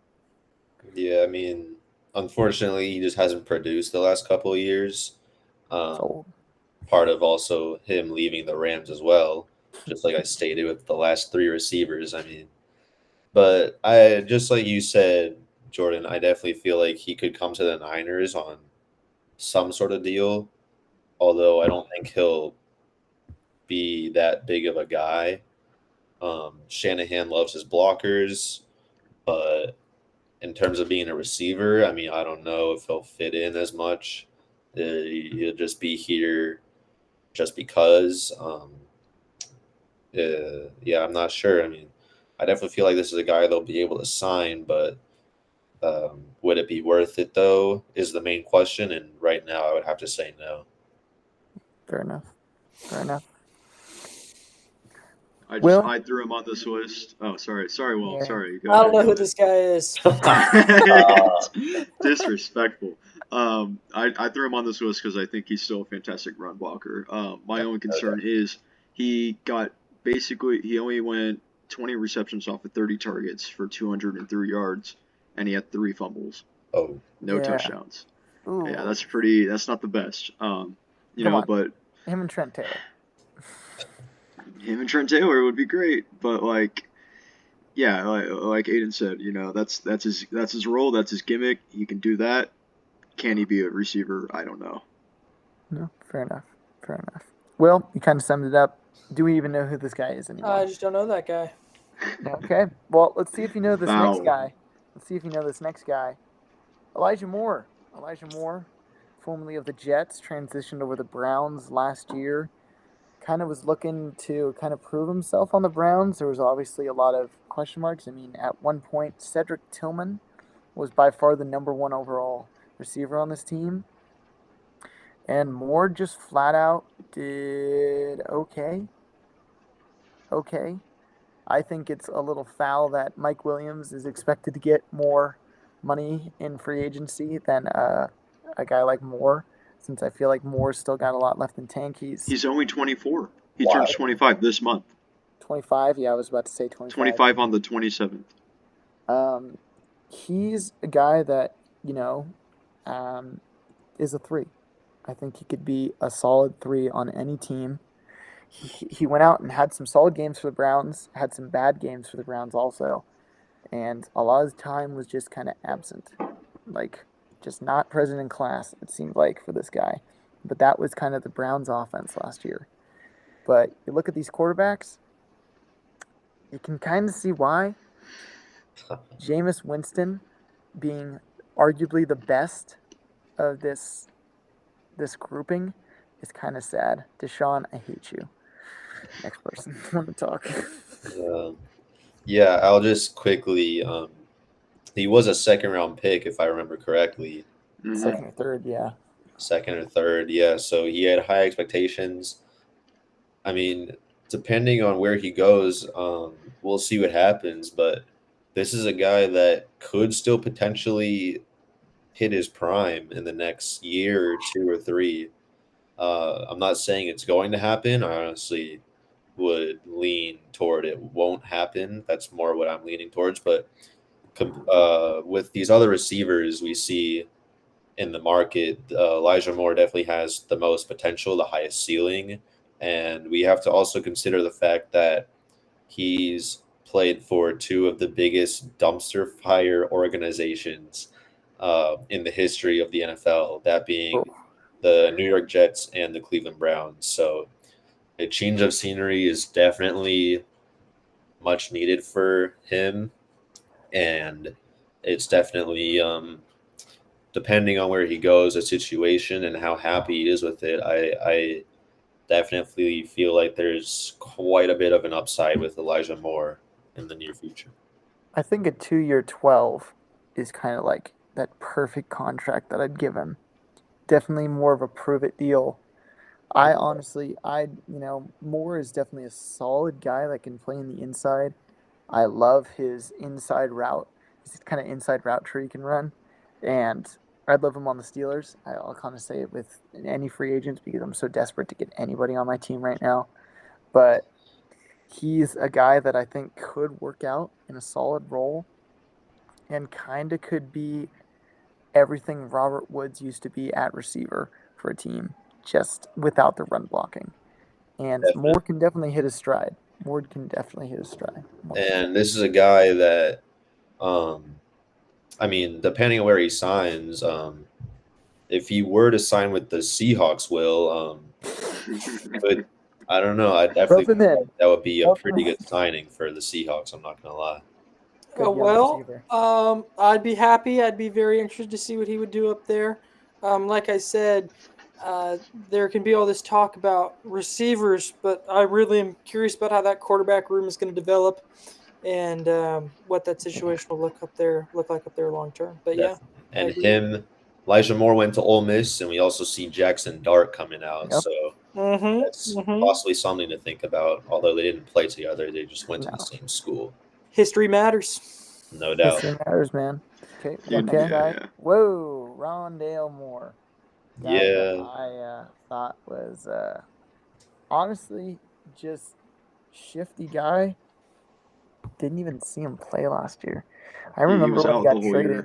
I remember when he got traded to the Falcons, and I was like, "Oh, that could be sneaky good." And then, what's his name? Who was the Bears receiver that went to the Falcons last year, Nate? Bears to the what? Falcons. Bears to the Falcons. Or Falcons to the what? Bears to the Falcons. He was the Darnell Mooney. Sorry, Darnell. Yeah, Mooney. Yeah. Darnell Mooney. Mooney goes over and kind of just. I thought Mooney was going to be more of a question mark than he was, and I'm going to say flat out had overexceeded my expectations, and that was going to be Rondale Moore's role. And this is a guy that kind of I could see as a return man now. I don't know if he's doing much else. He's a very undersized receiver. I remember he's 5'9", 5'8", buck 80, 90. Maybe. Dude's just not big. Bro, you're Maybe. out here hating on these small fries. Like, you got to cut them some slack, okay? Small fries, unless you're Tyreek Hill, bro, just don't work. Like, unless Well, you're okay. Tyreek Hill, And take them his injury history is a broken pinky on his catching hand. Like, Not dude, your no, mallet it was finger? pretty bad. Not your mallet finger? He had mallet Well, finger. No, I go just look up found the your player pictures. Go comp. look up the pictures. Willem, I just found your player comp. You're Jordan, Rondale no, Moore. we need to do this for the show. Look up Rondale Moore finger injury right now. Throw it in on the edit. We need to see this. Randall. We need to see this. Randall. I don't care. I don't care. Oh no! Oh no! God. That's mallet finger, I guess. Edit that out. Bro, that is Man, that was a gnarly. little worse than I thought. I don't know if YouTube allows that without being censored. I'll blur it all. But okay, anyways, and then he missed the whole 2024 season with the knee injury. So like, the injury history is there. But for a guy so cheap, I mean, I think you can risk it, you know. I'd And give he's him so money. young. I'd He's give him money. 24? He's young. 28. 24. Yeah, he'll be 25 next season. So same thing is kind of he's Elijah Moore. Oh, both Moores. Elijah Moore, if he would actually stay on the field. Yes, That's what I think the he could same be. person. Definitely a guy I would take a Same risk person. on. I'll take a swing with him. Oh, my pinky. Honestly, though, like I definitely see the Falcons re-signing him just because they acquired him last year. Yeah. and Yeah, that makes sense. He didn't end up playing, so I definitely feel like he Give him a shot. definitely and Rondale Moore should definitely think about staying with the Falcons just because they brought him in too, so they believed in him like very few franchises did at the time last year. So he should definitely stay and see what we can do next. Penix is him. Penix is him. Like he'll have a great quarterback starting next year. Michael P. Jordan, that's very immature of you. Michael Penix is one of Bye, a Toyota. great You guys are football great player. sponsors. We are we are being sponsored by Trojan. Fantastic. All right, and we had a great show. I'm glad we could have done one episode. Oh my god. Look. Yeah, Rondale Moore's okay guy. Next. We'll hop over him. Oh, the man, Chris Oh, Conley. Bring him back Yeah. to the Niners. Just stay on the Niners, man. Like, I don't know where else he would go in the NFL. He's a special if I'm being teamer, and I mean, even with how bad it got wide receiver wise for us, like Kyle didn't use him. honest. How did he not play? Yeah, I definitely feel like he could have got more playing time, no doubt. And He had a 48-yard there, ball but last year. Damn. he's better than the numbers show, in my opinion, at least. He should have played quite a bit more last year. I don't really know what Kyle was doing because we didn't see a lot of Jacob Cowing either. Yeah, So it's like, does he want Ronnie to Bell. go with Chris Conley, who's older, or let the young guys play for experience with Cowing? We didn't really see either. And the age is there for Conley too. He's 31, 32, it says right there. So, I mean, at this point, unfortunately, he's pretty much washed, and obviously he won't be able to hit his prime. So, I honestly feel like it's just about over for him, honestly. yeah. Well, his last contract last year was $1.5 million for 1 year, so he could be Oh. even making less than that. He'll get veteran minimum, which is Yeah. around that Yeah. range, 1.2, 1.5. Yeah. And that'll kind of be it for him. Like, Jamison Crowder, crazy. Well, all of these guys: KJ Osborne, Diami Brown, Jamison Crowder, Noah Brown, and then I don't want I know the anybody last that's one. Who's the studied last the one? Oh, Zacchaeus. Yeah. Zacchaeus, man. Yeah, Zacchaeus. Yeah. I mean, I they're don't- all I free don't want- agents. Give me Deami Brown and that's it. Like, Well, they have their 1 and 2 now. Terry McLaurin, Deebo. No doubt. Like Noah Brown. His only touchdown on the year came from that the successful Hail Mary attempt against the Wow. Bears. dude, Noah Brown was him, bro, 2 years ago. Like, I I know. remember a couple games he had with the Texans. Whew. Yeah, and now his only touchdown is kind of honestly a fluke. Tyreek Stevenson, bro. What were Yeah. you doing? Like, what were you doing, bro? Going You're talking to being the bum. fans Being mid a play. bum. A little bit of an Amir play, if I'm being honest. Retroactive bum of the week applied to Tyreek Stevenson right now. I'm just gonna say I think he should be. I think he should like be just a picture, him talking to the sideline, and we'll see. These could be interesting guys. I know mean, we they're all have. just cheap. They're all cheap. That's all it is. I know we have a pretty interesting topic after this though, which I Yeah, think yeah. I mean, I'd love real to talk quick on about. the. Oh, Oh no! Here, Sorry, wait. Aiden, do you no, wanna- wait. Talk. well, Let if I Aiden talk. could just go back real quick. I mean, I was gonna. Unfortunately, I was gonna hate on these guys real quick. I couldn't even name like most of I these know, me and- guys. Me and Nate are I bums with this I stuff, had bro. I had high hopes for KJ Osborne his last year with the Vikings. I drafted him in the last round in fantasy, hoping that would be a good pick, and he did all right. When Jefferson went out, he didn't produce as much as I thought he would, but then he went to Washington and he kind of just fell off. He's probably the only guy I would consider here, but other than that, these guys are pretty No much names. I'm not considering at all. Fair Yeah. enough.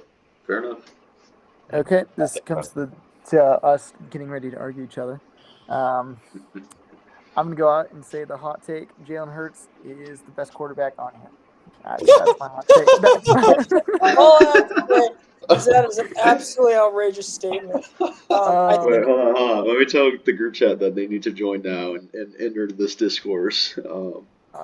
So I'm just gonna present my case for Jalen Hurts, and then Willem, I am ready to counter. Well, you're not counter you answering with the anything question. here. Answer the damn question. Like, Most Well, disappointing here. to me. I have something on the next slide, but we can get to that after we give opinions. Most disappointing quarterback. I'm just gonna go out there and say it. I think it's Joe Burrow. bro. So we all know you're lying right now. It's Tua. No, I think Tua is a Well- guy that honestly I didn't expect much. Tua and Love were guys that I just thought were middle of the pack. I thought that they were mistakes made by both of their organizations, right away. Yeah, and here you got to keep in mind this is in order of draft pick. Yeah. So Burrow first, then Tua, Herbert. How did Love, Tua and go then Hurts. second? Bro, that's what I mean. Like, I was fuming when the Dolphins drafted Tua instead of Herbert because I'm glad that, honestly, he did not go to the Dolphins retrospectively. But, Well, they were doing so good with Fitzpatrick, and then they benched Fitzpatrick for Tua. yeah, like, Tua, like, if we want to go off disappointment, I'd say, in comparison to how they started the career, I'd say Justin Herbert is the guy that's definitely was just, bro, he's just still like a guy that I think if he puts it all together, he could be the best in this class. And he's just not really done anything. Like 2 disappointing playoff games now, blown both of them. And yeah, I'd say that. But So here's where we're at, right? Tua is the worst. Justin Herbert should be better. Love. Okay, wait. But who's the most disappointing? Who is the most disappointing? Herbert's mine.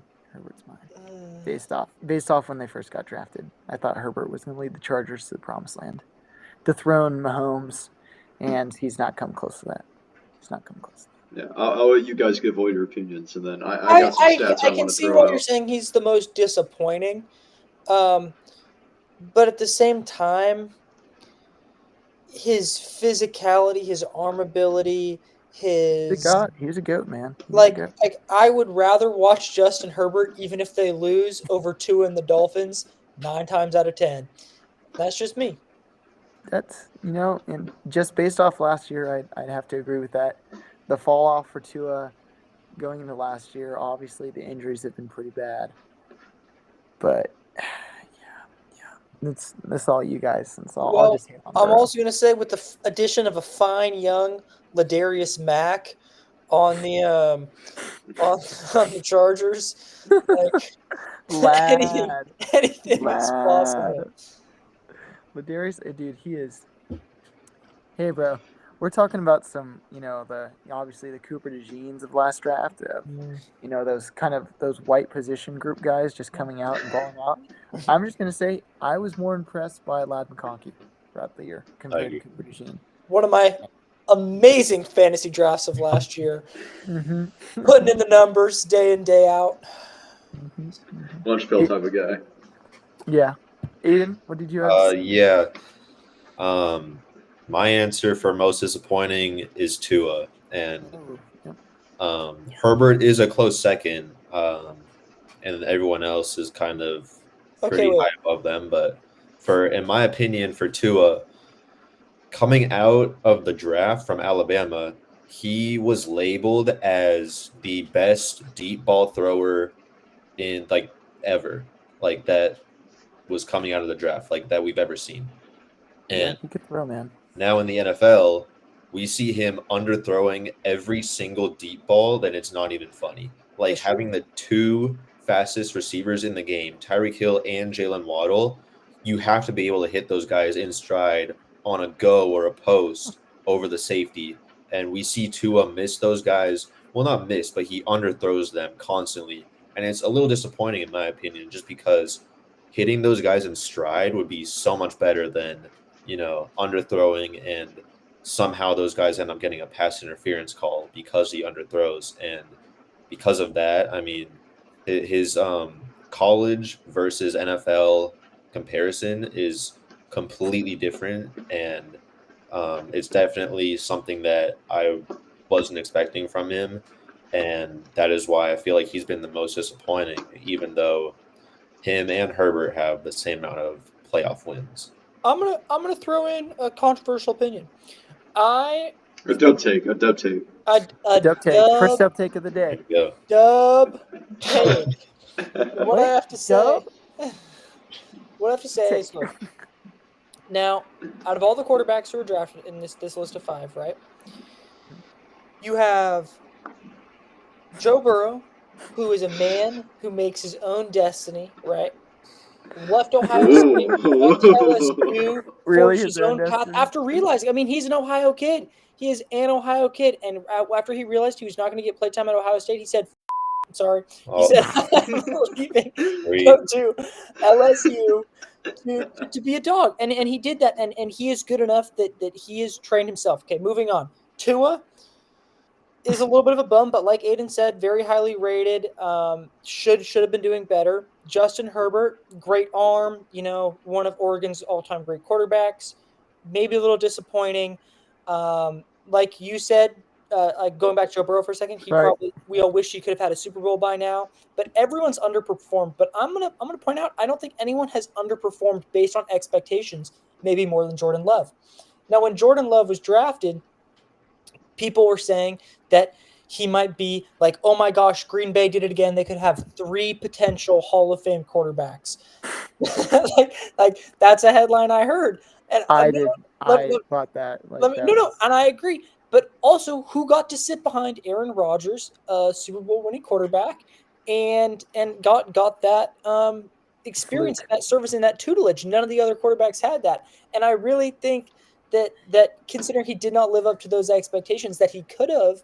I mean, really, if you look at him in the pocket, he just steps back and then just throws a Favre or throws a Rodgers down the field, just throws that deep ball, and like he gets it 6 out of 10 times, and the other times intercepted. Like he'll get 3 touchdowns and 3 picks in the same game, and it's I don't know. So I'm gonna say, maybe controversial opinion, Jordan Love, most disappointing quarterback in the 2020 draft. I would agree with that. Like he was like, I didn't think he was worth drafting in the first round. I didn't think he was worth drafting in the second round. I was not wowed by Jordan Love whatsoever coming out of college. And when they drafted him instead of a receiver, Aaron Rodgers said it best. I don't know what they're doing, man.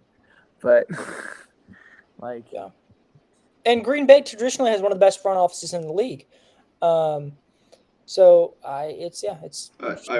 I'll jump in on this. I see your point, and I agree with most of it. I personally, I think Herbert's the most disappointing. I know, which hurts to say. It really Oregon does. players just disappointing in the NFL. Yeah, right. But I think it's also important to notice like who were Favre's receivers, who were Rodgers' receivers, who are Jordan Love's. Exactly. Dontavian Wicks, Christian Watson, Mr. Melton. Yeah, but it's Jaden that's a Niners receiver room right now. Like, they're young, they're speedy, but like you said, deep ball is not just that's not an offense. He did get injured. He also did get injured this year. He did get injured, yeah, but even Malik Willis was able to perform out of that. I would say Malik Willis, in a way, kind of performed better too. Like, I don't know what record they had. 1-1, 2-1. He got at least one win. He definitely won. And I just don't know against he played who. quite well, and maybe it was because I don't know the gunslinger-esque Love kind of plays with is high risk, high reward, and I haven't seen many rewards come out of it yet. And you kind of saw that game in the divisional round 2 years ago against the Niners, where his poor decision making really came out and showed. That Packers defense is playing great for the past 2 years, and Love just can't get him over the hump. So I think here's where we're at. The same way Burrow does. No. Here's where we're at, and I will take a little bit of Burrow slander, but we also have to all completely agree that he is without a doubt the best quarterback in this draft. And last year played the best football in the league out of any quarterback. I don't think any single quarterback. Aiden, you're shaking your head like you have someone on top of your head who played. I'm also shaking my head. There's one guy that has a ring in here. Jalen Exactly. Hurts. Jalen Hurts had oh my gosh, he has Looking at their touchdown records, it's completely different. He would throw under 20 times in a game, and Jalen Hurts is fine. He is the epitome of solid. Oh. If we are if he's the I'm gonna interrupt you. Just you can continue after.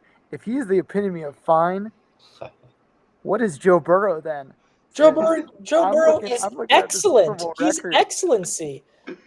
Where's the Super Bowl ring? But he's missing the ring. That's my point. But he's a great player, no doubt. Missing the ring, but he's not. But I'm not talking about how many rings they have. I said he played the best quarterback in the league last year. Jalen Hurts, while his team won, his team played like the best team in the NFL last year, but that was not his responsibility. Joe Burrow played like the best quarterback in the league. Leader of the team. That's in the same way that I will say.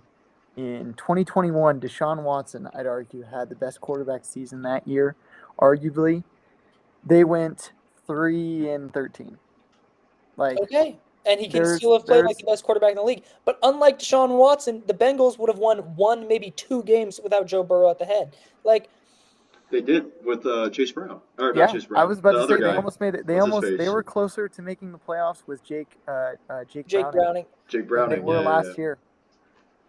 They re-signed him. They re-signed him on a 4-year or something like that. Well deserved. Well deserved. Think go get your money, bro.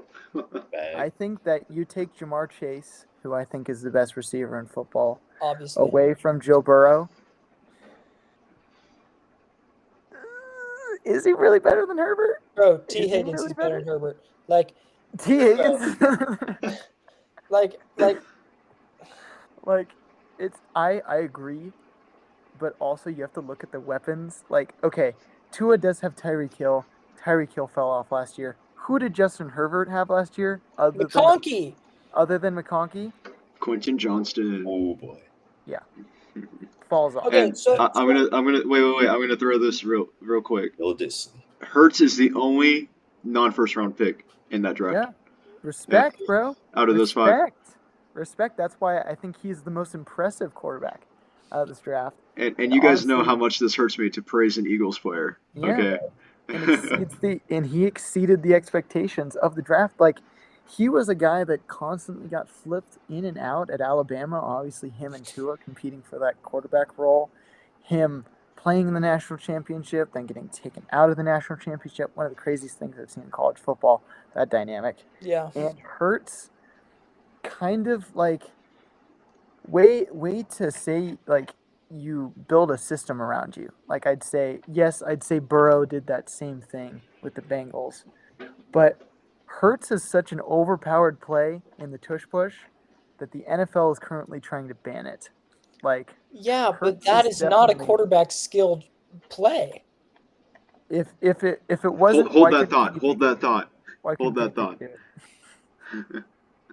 No, we're gonna come back to that thought. Well, okay. But do we feel like we have kind of talked about this enough where I can? Yeah. Once Jordan gets to the presentation, because I added a slide. I have one other thing to say. Yeah. So I think you are right. I think out of all the quarterbacks in this draft, Tua, Burrow, Hurts, Love, Herbert, Hurts is the only one who had Hurts had the lowest expectation, and Hurts therefore performed the best. So I think he is not the most disappointing quarterback. So I think that based on disappointment, based on expectations, Joe Burrow had the highest expectations out of any quarterback in the draft. That being said, he made it to a Super Bowl, and yes, he doesn't have a ring, but he has performed, I would say, as close as he possibly could to having for the expectations without getting a ring. Like for me, I don't really know other than having that ring, other than having that win. Obviously, that's a big difference. Like what he could be doing differently to be meeting expectations. So that being said, I don't think he's the most disappointing quarterback. Again, he's been to a Super Bowl. He was very close. He has put his team on his back on countless occasions. Herbert, it's tough. It's tough. And I agree with you. I think that he is someone who is capable of making those big plays, capable of winning in those big games, but it just kind of hasn't materialized. And for his draft position, I do think that more is expected of him. Love, for me, it's Tua. I don't know. It's between those three for me, and I think that Tua is the most disappointing. I wasn't really paying a lot of attention to that draft that year, so I can't speak to how much prevalence was put on Tua and how much was expected of him when he was drafted. It seems like a lot, but I don't know. I would say Tua to me is the most disappointing, but it's between Tua and Love for me. Fair enough. Here. I'm going to show my face again. So No. This video, I watched it the other day.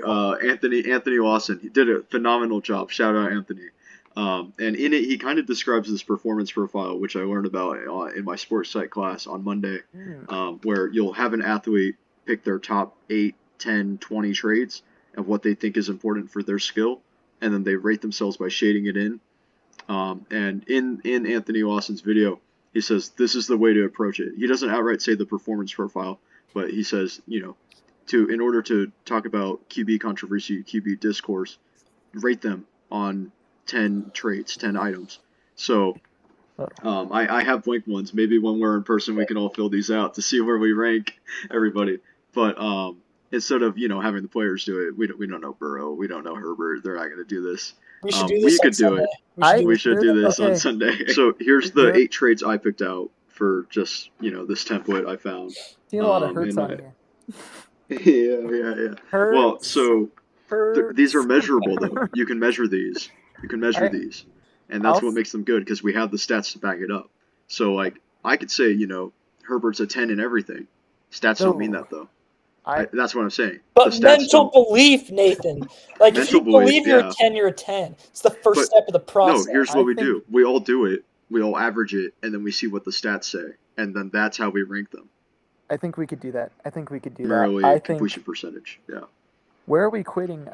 Also, looks into this because I feel like very important. because I feel like love just falls off the board. I say we get rid of footwork and put in looks. I think Hurts that's what is we number do. One. Like that's honestly what Hurts is number one. Sorry to say it. Women be swooning over Hurts. Jimmy G. That's a good comparison, bro. Yeah. Jimmy G, if you could ball out, bro. Okay. But no, I think we could do this. I don't know. You guys don't have to watch the video. It's 40 minutes, but I think he does a good job explaining it. And it's a very philosophical psych kind of way of viewing QB controversy. Yeah. Well, is this right here? Link it in the description. If you guys are interested in learning more about sports psychology, we're leaving a link in the description. We're going to have to break this up into categories, Nate. This is going to be a that's fine. video. Yeah, no, it's all good. We're already over 2 hours. I know. All right, we'll cut it down in the future. We'll get a more streamlined process. Sorry, listeners. Well, what's wrong with 2 hours of sports? It's a long time. Okay, let's Footballs carry over to my favorite topic. The Dark Ages. We're going to do a really cool Team of the Week video / segment. And Nate spun the wheel, and we landed on the Giants. And the Giants are I can't sum them up better than they decided not to trade up for Jaden Daniels. Like, Stink. crazy. Malik Neighbors is him, but Jaden Daniels is more him. Yeah, like there's so many questions with this team, and honestly, outside of Malik Neighbors, I'm just gonna say I think they're in one of the worst positions in football, simply because of their quarterback, other than Mr. Tommy DeVito. The only signed contracted QB on the roster right now. Oh, Yeah. As of today. Which is ridiculous. Like I would say, this team, I feel like underperformed in a lot of ways due to injury.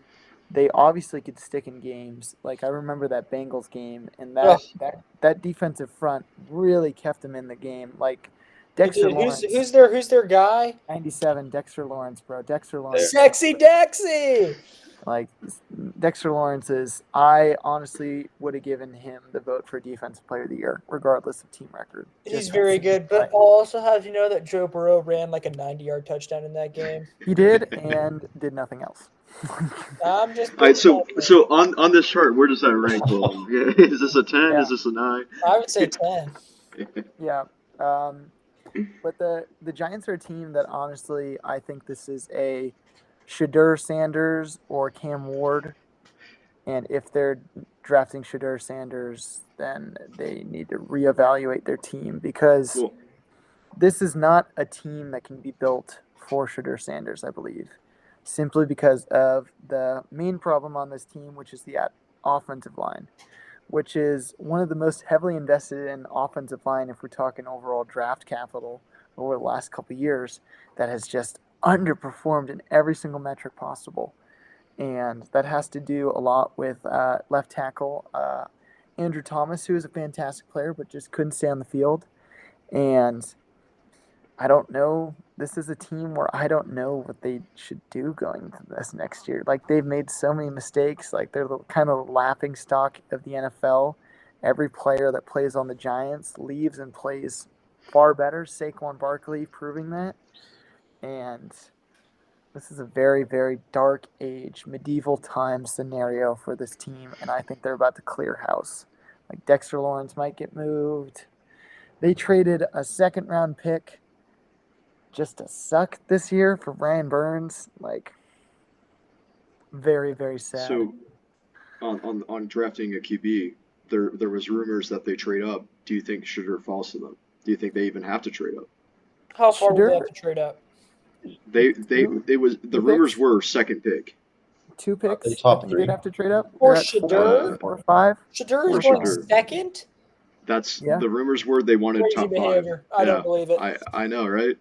It's a thing where they need, like, this is a really, that's why I think they're in such a bad position, is because they're in a really bad spot to need a quarterback, because I don't think this is the year. But if it goes Abdul Carter and then, the other guys and the QBs just keep dropping. Then Cam Ward. Yeah, okay, let's say, well, Cam, I think, is going number 1 overall.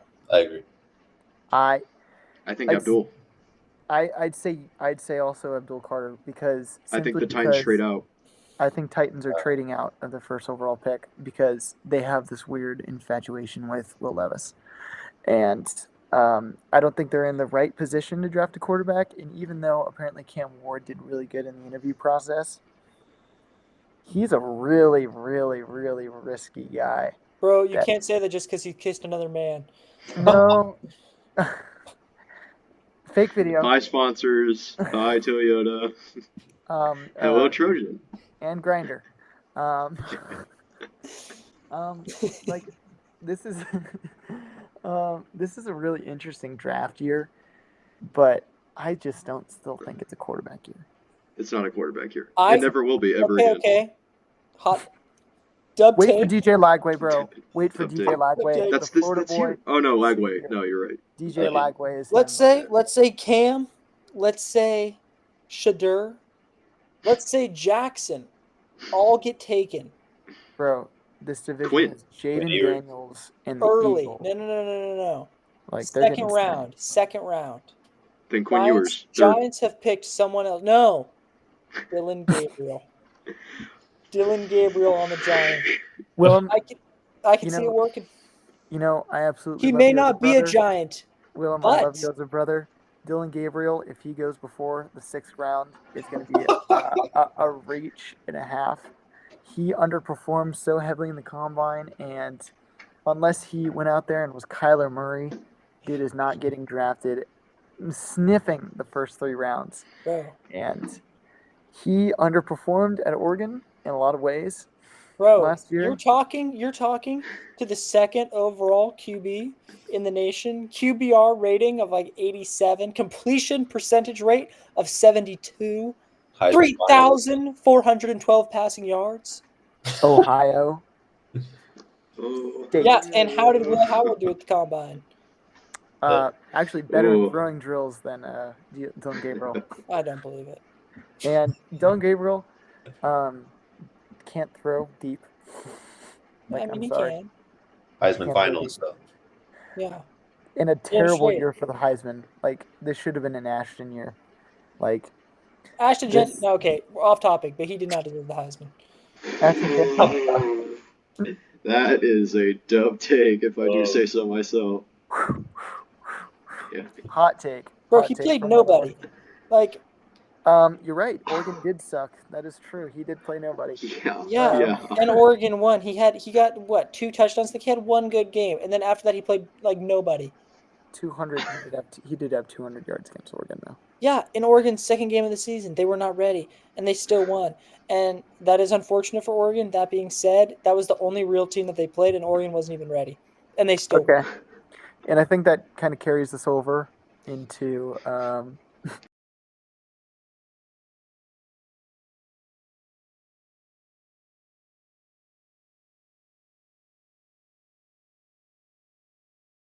in quick introduction. Obviously, this is Dub Talk or Dub Takes, as we like to call it. Reshoot. Wait, did you record? What? Yeah, I'm just gonna let it run. Oh, okay. Well, we can edit. Dub talk. Well, dude, Dylan call it Dub Cakes, bro. I didn't hear you. I'll include this in the bit, but very unprofessional eating on the job, I know. We'll do basic. Nate, I thought I was gonna go through and kind of give a brief plan at least before, but it's all good. No, go ahead. No. I can edit this. Okay. Basic introduction. Female genitalia, and I was arguing. Not on the recording. Oh, whatever, man. And I was Joe Burrow for one. Let me do some research. Nate, that is a crazy background photo. I didn't. Yeah, you didn't see it. Well, I've been sharing my screen the entire time. I haven't been focused, bro. Boom, boom, boom.